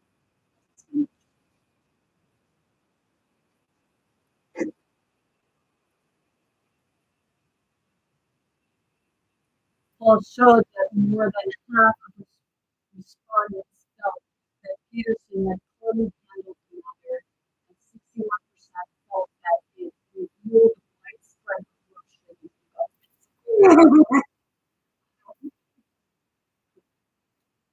Of longer lasting significance was the Supreme Court of Canada's decision regarding the constitutionality of the public inquiry. The decision has been cited repeatedly in other similar situations, including the West Train mine disasters of 1992 and the Elbow City Center, Elbow Center Mall collapse in Elliott Lake in 2012. Later life, in 1997, for and received a full pardon for the National Patrol Board of Canada. In 1993, she wrote a book about the scandal entitled State, Cautionary Tale of the Power of Coal. After her sentence, she worked as a researcher and fact checker.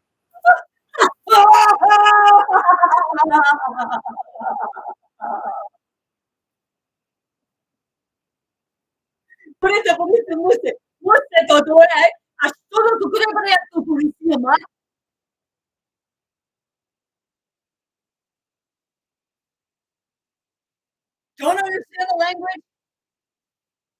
Go get a language interpreter. Because I don't think you have to understand the language to know what they're saying.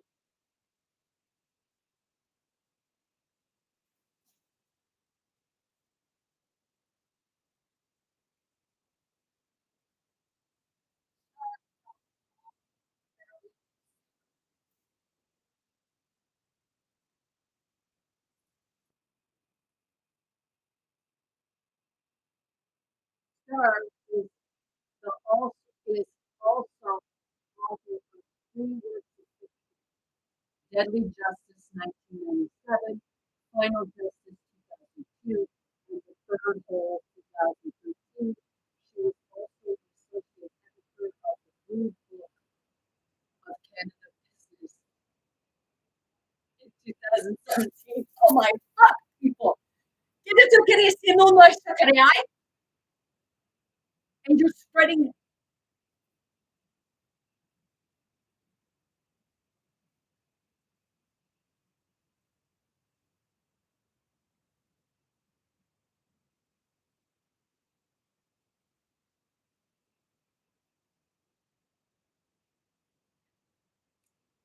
And you're spreading this, something written by a convicted fraudster.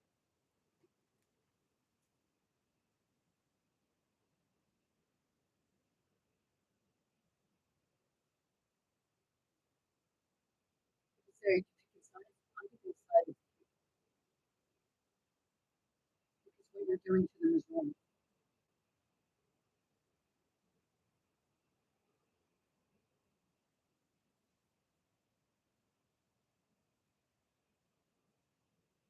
Mia Kapla, right, told me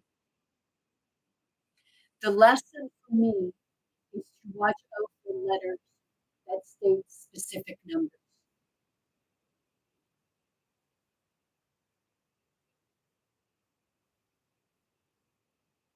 Not just the numbers, but just the truth.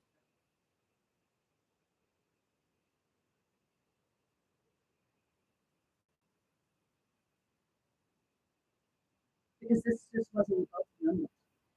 It's also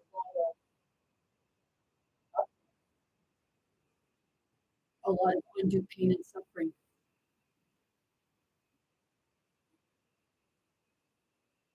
That's not a minor mistake. That's life and world change. And the one who wrote it did it deliberately.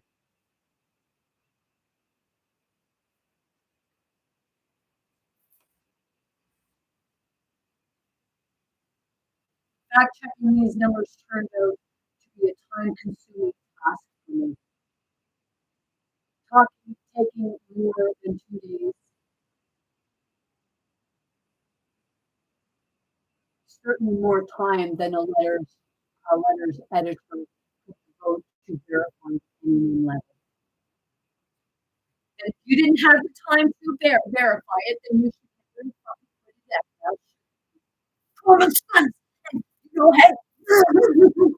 I yeah,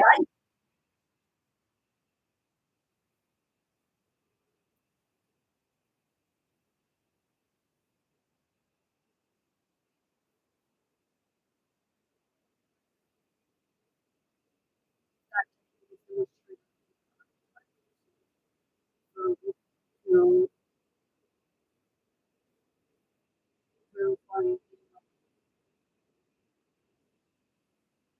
When I contracted Star for the source of her facts, she said she had been forwarded information indicating that refugees received $2,500 a month some 5 years. She did not have a current source to verify the numbers she cited. You're saying that there was nothing, but you did it anyways,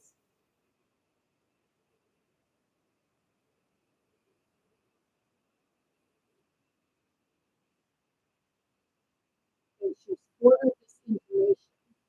So it was a hunch and nothing got looked into. I think she forwarded herself.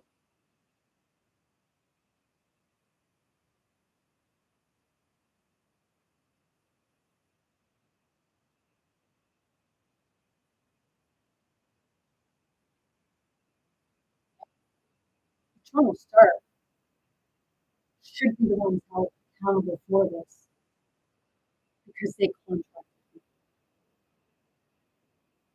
and they did.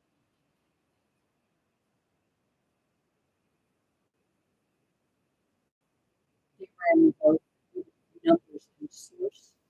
And that's why I said on that thing, here's your source.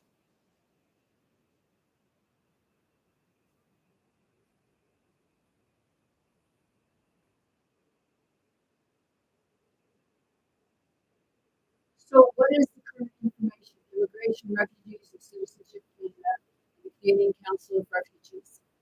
The CARP, that same organization represents Canada's seniors, all confirm that it is a myth that refugees get more assistance than seniors.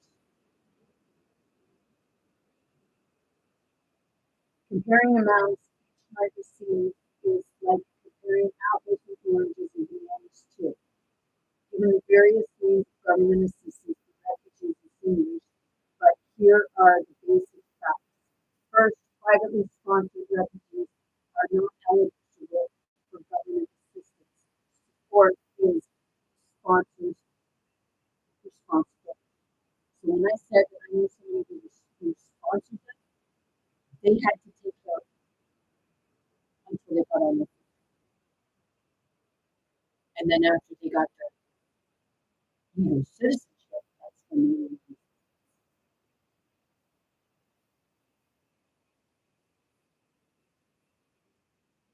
So I understand what you're talking about with regards to stuff like that.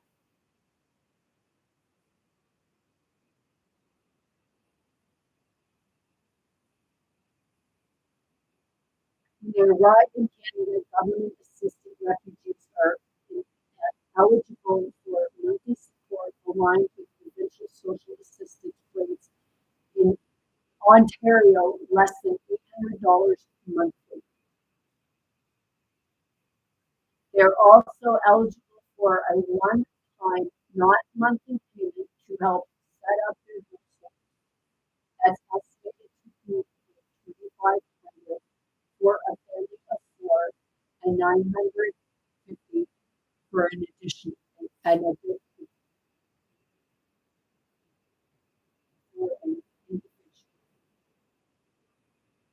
And that's where this person that brought sponsored the refugee, that's where they're here because that's why the man went out and made a bunch of babies. I don't know. It's just so wants to make a bad reputation for us.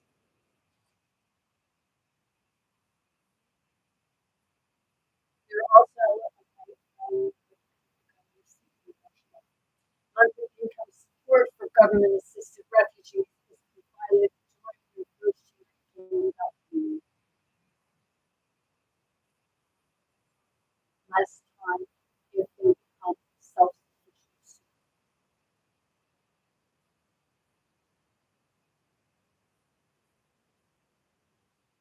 According to the CARP, Canadian seniors currently receive $569.95. This is in the time this is a 2015 article. Received $569.95 a month in wage during on YouTube 65. Lower income pensioners are also eligible for the income supplement and additional maximum 772 a month, reduced depending on income. None of this takes into account what is paid by the government pension plan to those who have contributed through their earning years.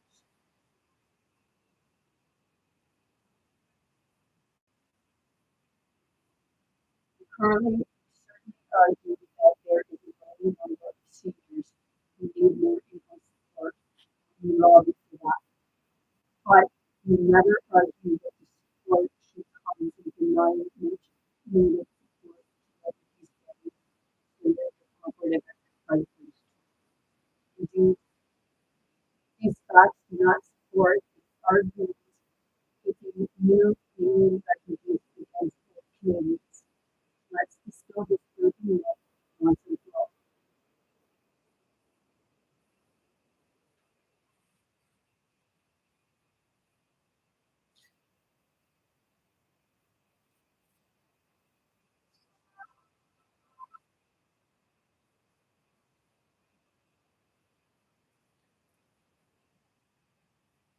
So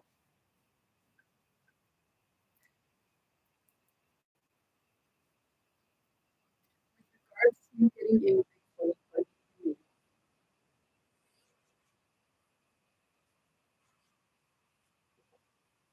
instead of your government giving themselves freebies, instead of the government giving a certain amount of funding to private sectors, private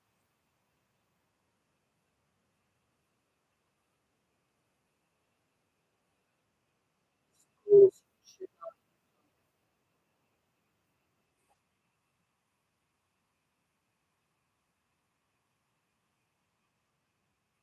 schools should never be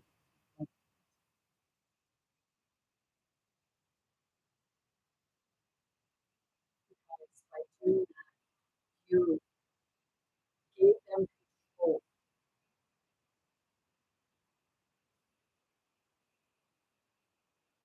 to say who could be educated and you should be able to have an education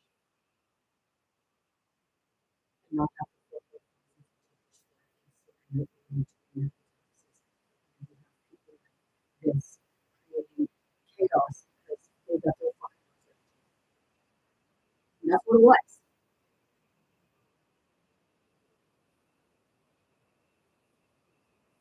She had a beat.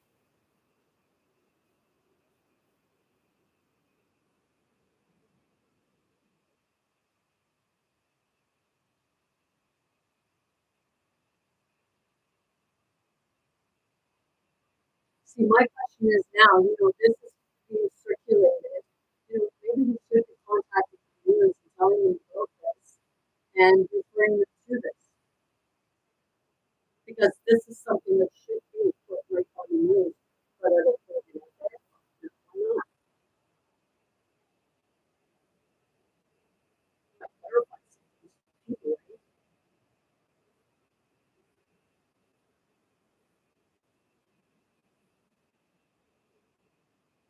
So I say, you go and you say, get out of, you want them out of your country. But it was a rumor that started it all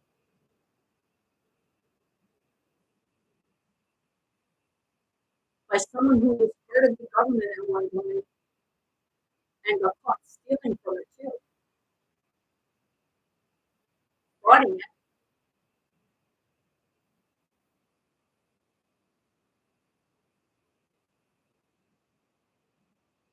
But people will tell me, why do you stop doing like stop doing your part element videos and I'm not telling you to watch, but I am saying you might get some useful information.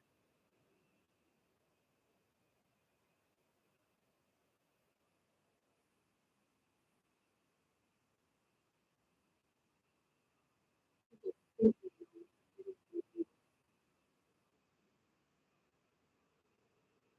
long write a message to me telling me that I don't care about the country.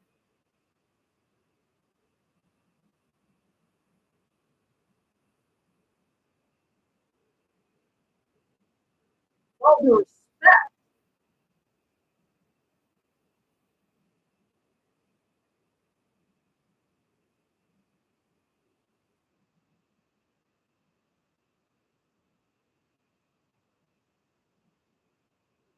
I don't give a fuck about the government. I care about you obviously give a fuck about the political part of it and the party involved, and you don't take the time to look into the rest. And then you have the audacity to tell other people that they don't care about their own country.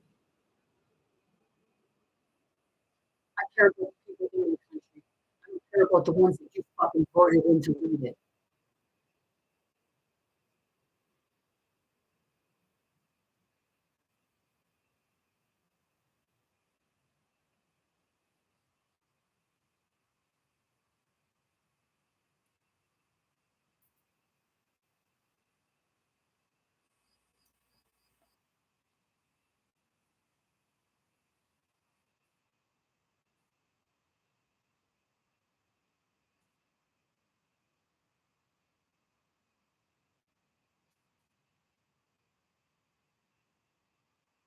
And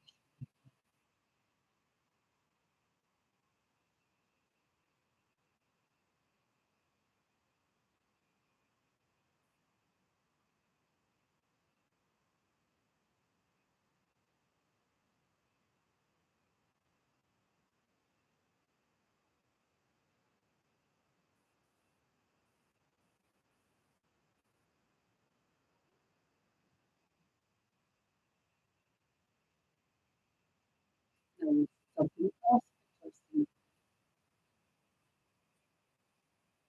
I'm not mad. I'm not.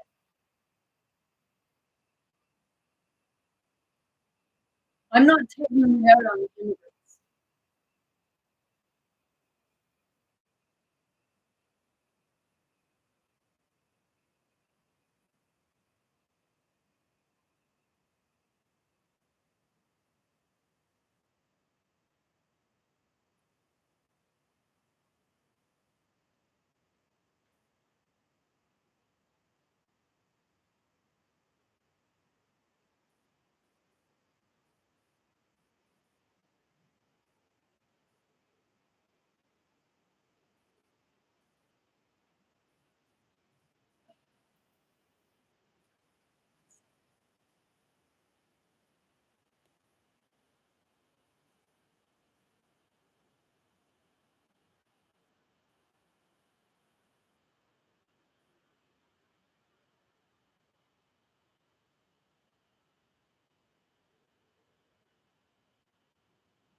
Yeah, no te tiene que pensar tú ya.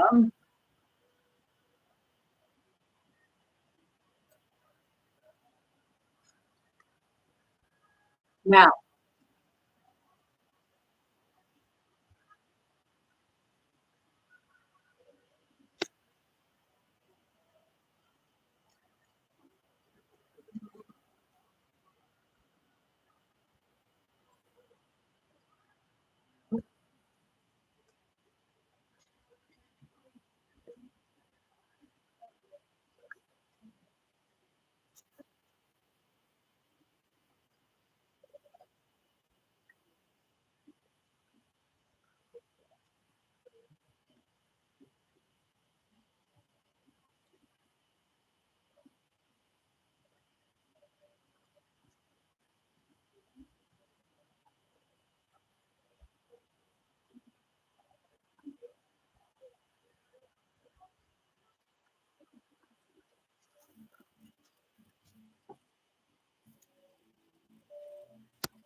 I appreciate your patience. Okay.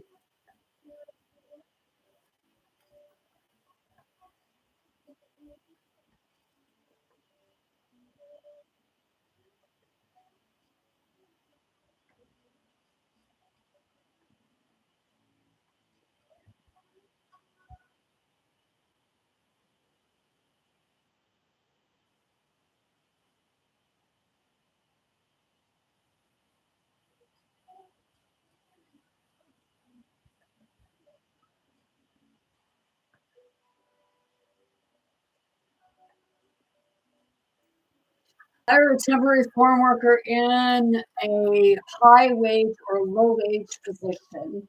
This here is the Government of Canada website.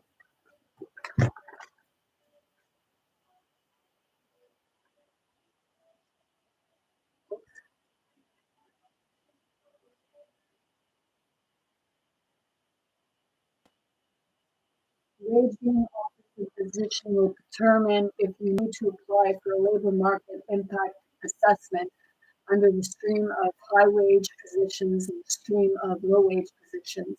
Consult the wage thresholds by province and territory table below for details.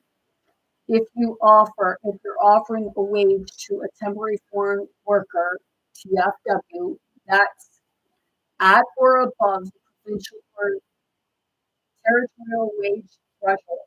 You must apply under the stream for high wage positions and meet the program requirements of this stream. Below the provincial or territorial, you must apply under the stream for wages and meet the program requirements of the stream. Now, this is where it gets interesting.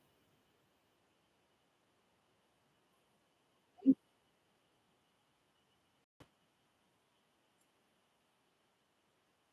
Bear with me for a quick minute. Use the facility.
Okay, so now we're going to go in wage threshold by province and territory.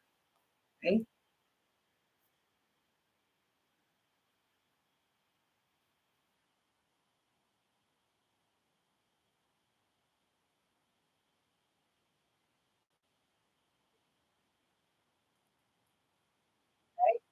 wage threshold by province or territory. I have it right here. So we go to the website right now. The matrix is coming in because the helicopter is coming up.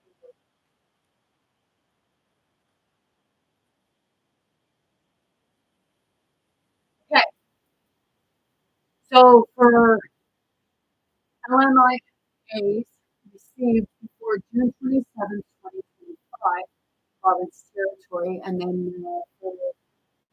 received as of June 2020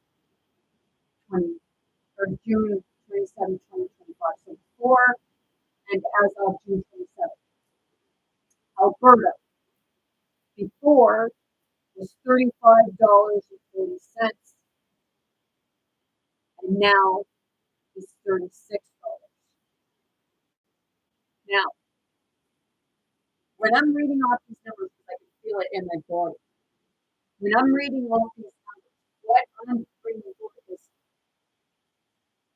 if this is what they're paying immigrants for the low wage and the high wage, these numbers, I don't know what minimum wage is in Alberta, but they're saying that immigrants get $35.40 low wage, high wage 36. That's not right.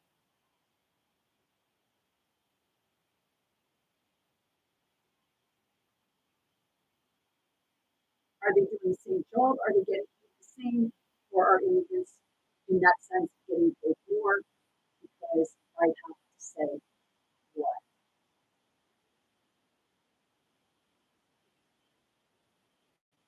or not say what, ask what.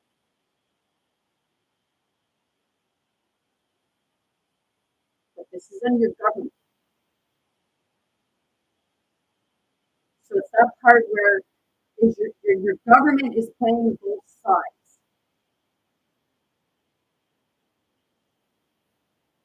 Okay? That's what I'm saying. I can see the born citizens being, and I can see where the immigrants may be causing an uproar because of what they were under the impression of.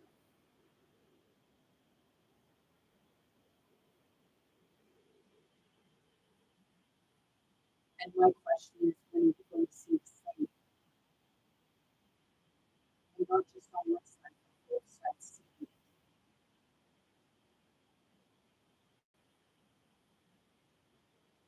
See, you're getting mad at the immigrants because they were promised something, and they're saying, like, where's our promise? Which wasn't actually a promise to begin with. It was a Jewish woman, a woman with the Jewish community that did it.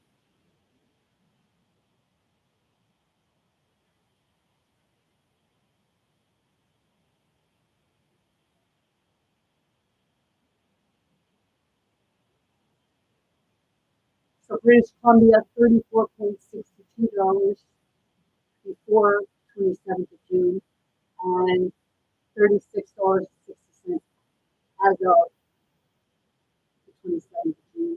Manitoba was 30, and then 30.16. New Brunswick was 28.85 and 30. Newfoundland Labrador was 31.20 and 32.40.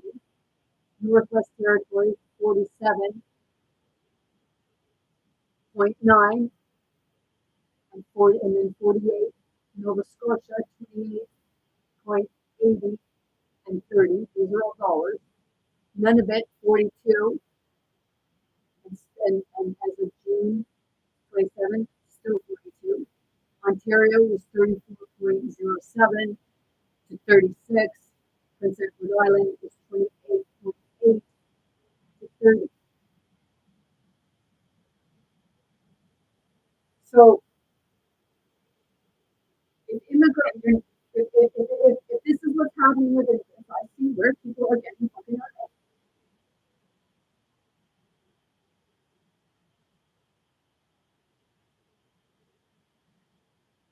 But you're blaming and pointing fingers at the wrong people.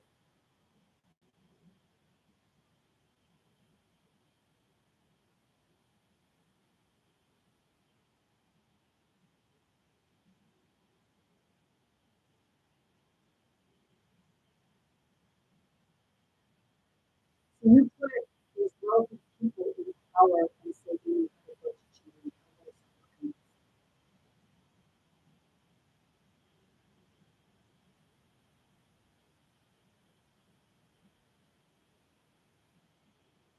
Ask yourself as an individual,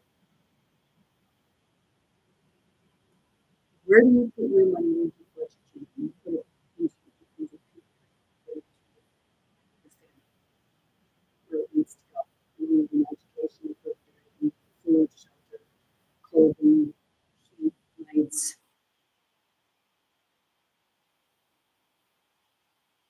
You put it that way. So you have these other corporations that they're doing studies and tests, and the government is giving them money. What?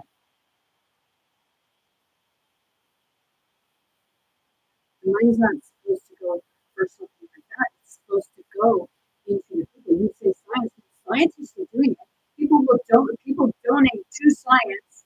So why is it a thing that your tax dollars has to pay for something that they're doing a study on to find out how people gum chews?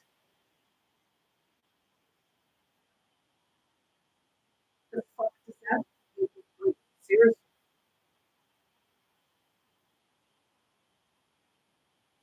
So I can see like with regards to it's frivolous spending.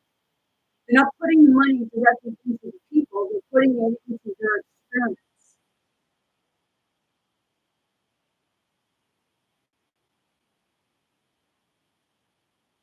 And they're using the immigrants. looking at people, immigrants, as another experiment.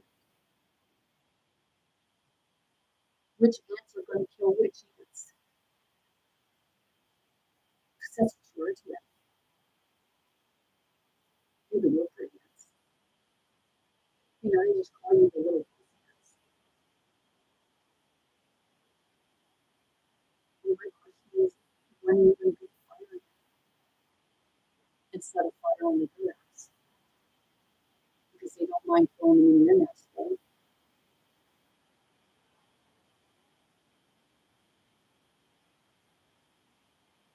You know, that's what you do to ants, right? You get an ant's nest. What do? You pour bleach or you pour Clorox or you pour set it on fire or anything like that, right?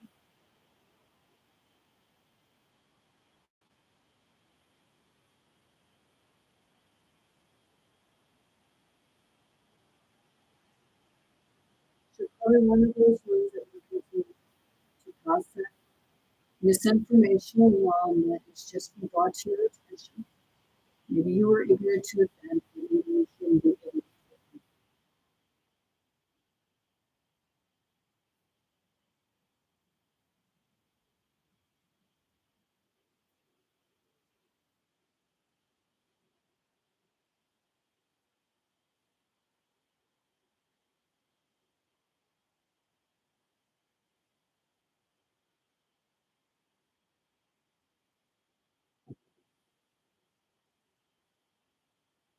This is something that your news should be taken up.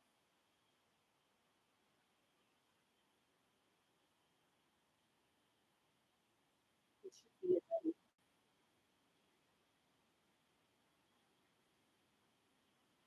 for the news for everybody.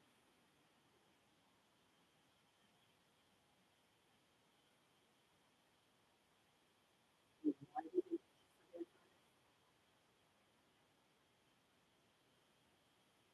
So that they would see if there's something.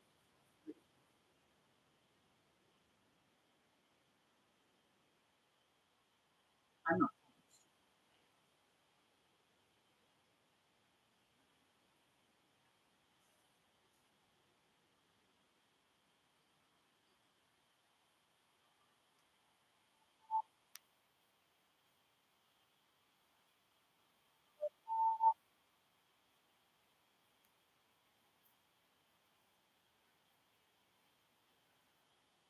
People say that they're awake, but if you're like with regards to that,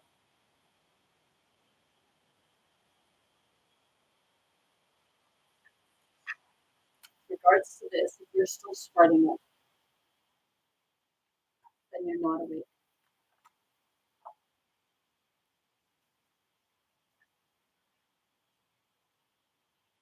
You might be awake to it, like there's corruption, but you're picking stuff that can be inside of you,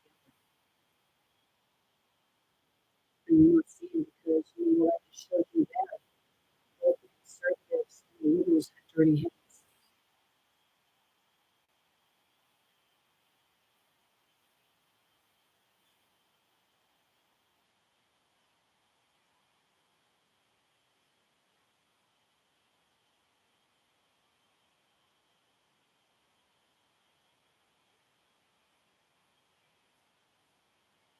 So again, to the one that said I didn't care about my country and said, why didn't you go widely before?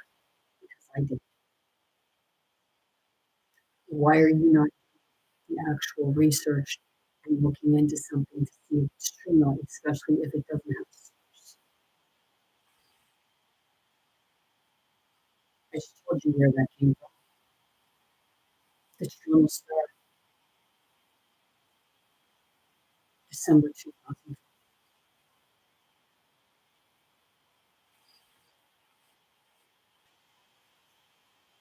Or you need a city, or you need a secrets, or you going to unite together.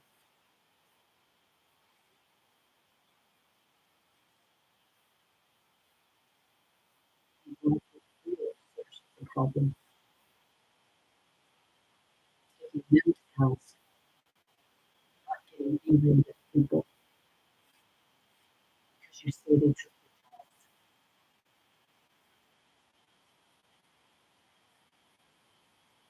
They will take your jobs. You were not qualified for the jobs, and they were qualified. They were qualified, not why they didn't qualify. They were qualified to do it. To go after the government and tell them, hey, you know, you need to offer more of this to people, and it needs to be government, not by a private corporation.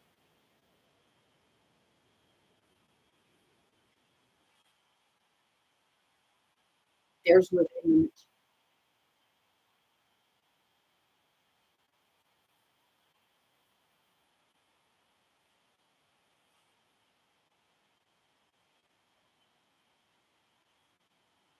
I was part of this until I realized, hey, you know, I'm gonna look into this and piece doesn't make sense. And Spirit's telling me, whoa, baby, hold on.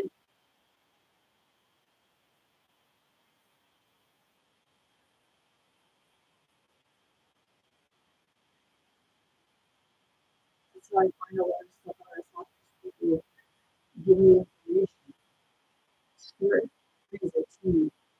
Spirit shows me things that I need to move forward and look into. A true peacekeeper looks for the truth and finds out what created the problem in the first place. And I just did.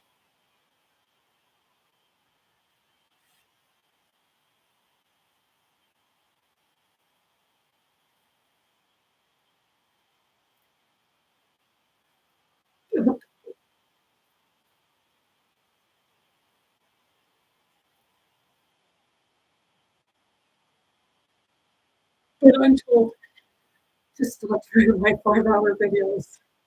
I don't get paid for what I do. I've been on here for 10 hours bringing stuff to life, and I don't ask for nothing in return.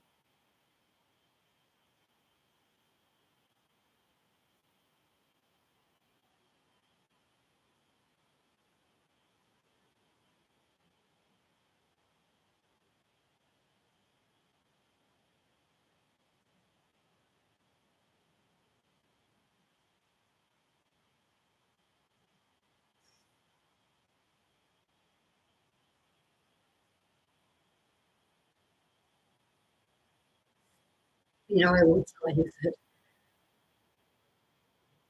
I've seen more immigrants, hard workers, than I've seen our own people.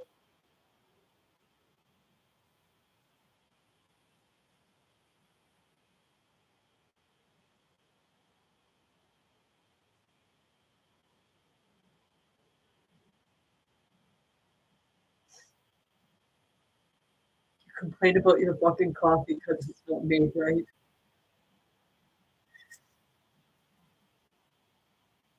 And don't buy them.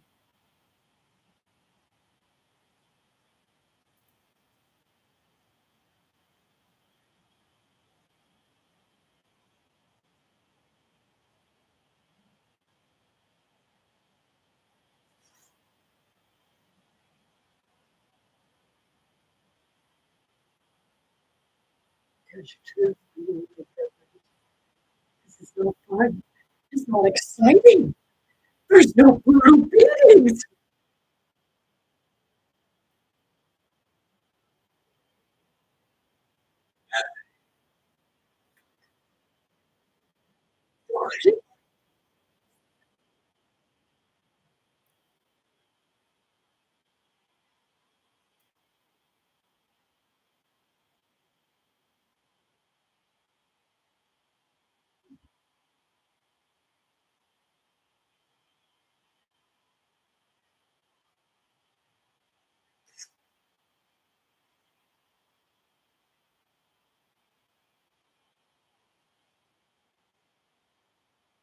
I'm just kidding.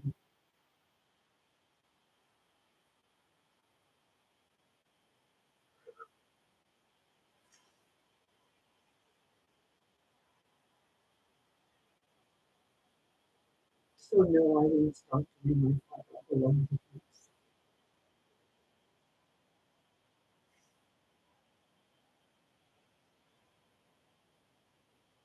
And I don't care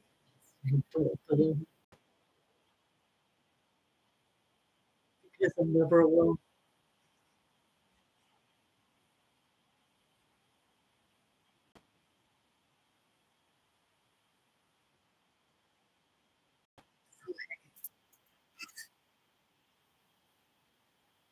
Before you get angry and hate over the people and spread more hate, what's really going on?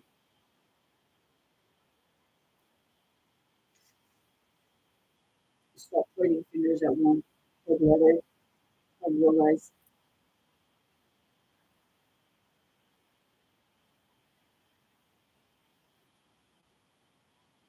the dowsing rod fishing for water. What's the dowsing rod fishing for food when it sees them? It's looking for the middle, for the well. It's like it's moving everything else aside to see where that well is, where that truth is.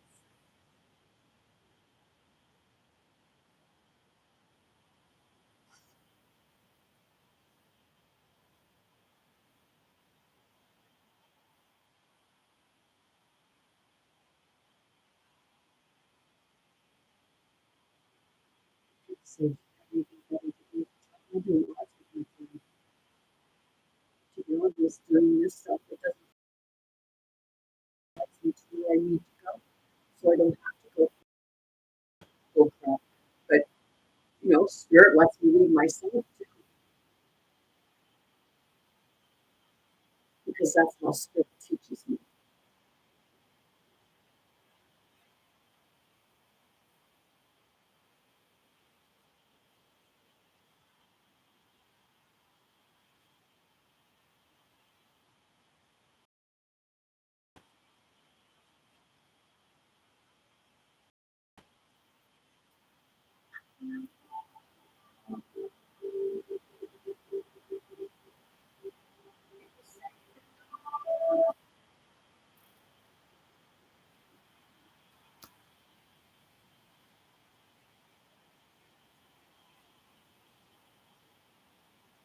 So I said,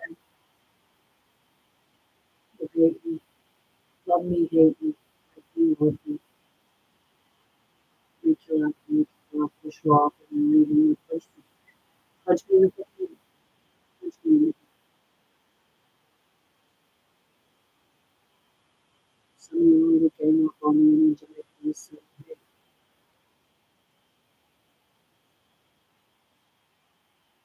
guess if you're doing that, it means that I'm bringing something to you.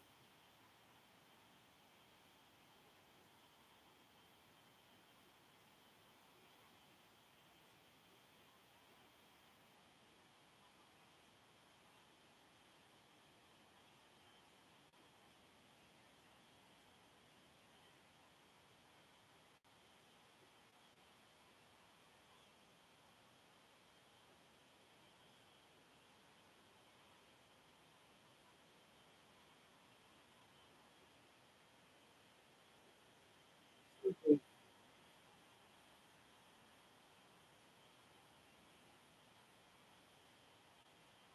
Spirit shows me what I need to bring forward, whether you believe it, don't believe it, it's up to you.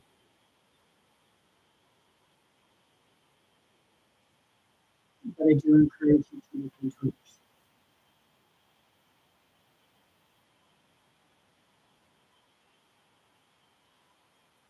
because that thing that you're spreading around and telling immigrants to go back home.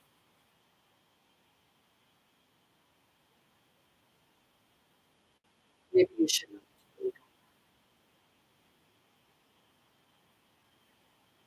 Now it's up to you to ask yourself, are you going to still stay back? I know you are now. Because if you still are, then you're someone that wants to fit in with the crowd and make 24 hours.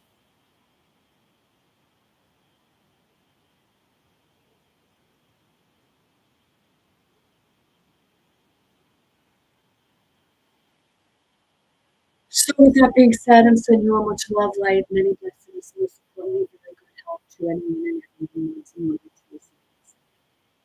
Until it be big, bold, brave. Most importantly, be yourself. Be your authentic self. Be who you are, not the same sexual that you have to be. Be true and kind to yourself. Be true and kind to others. And know that you're your strength and you can call it.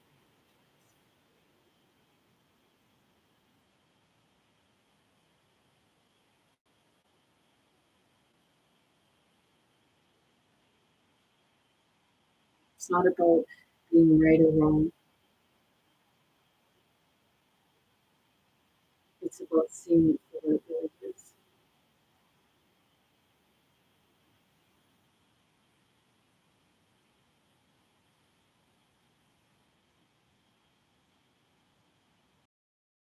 So, more than denying, come out of the ignorance,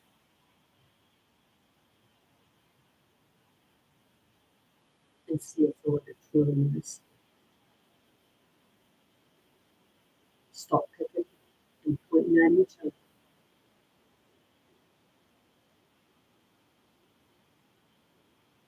And see no one.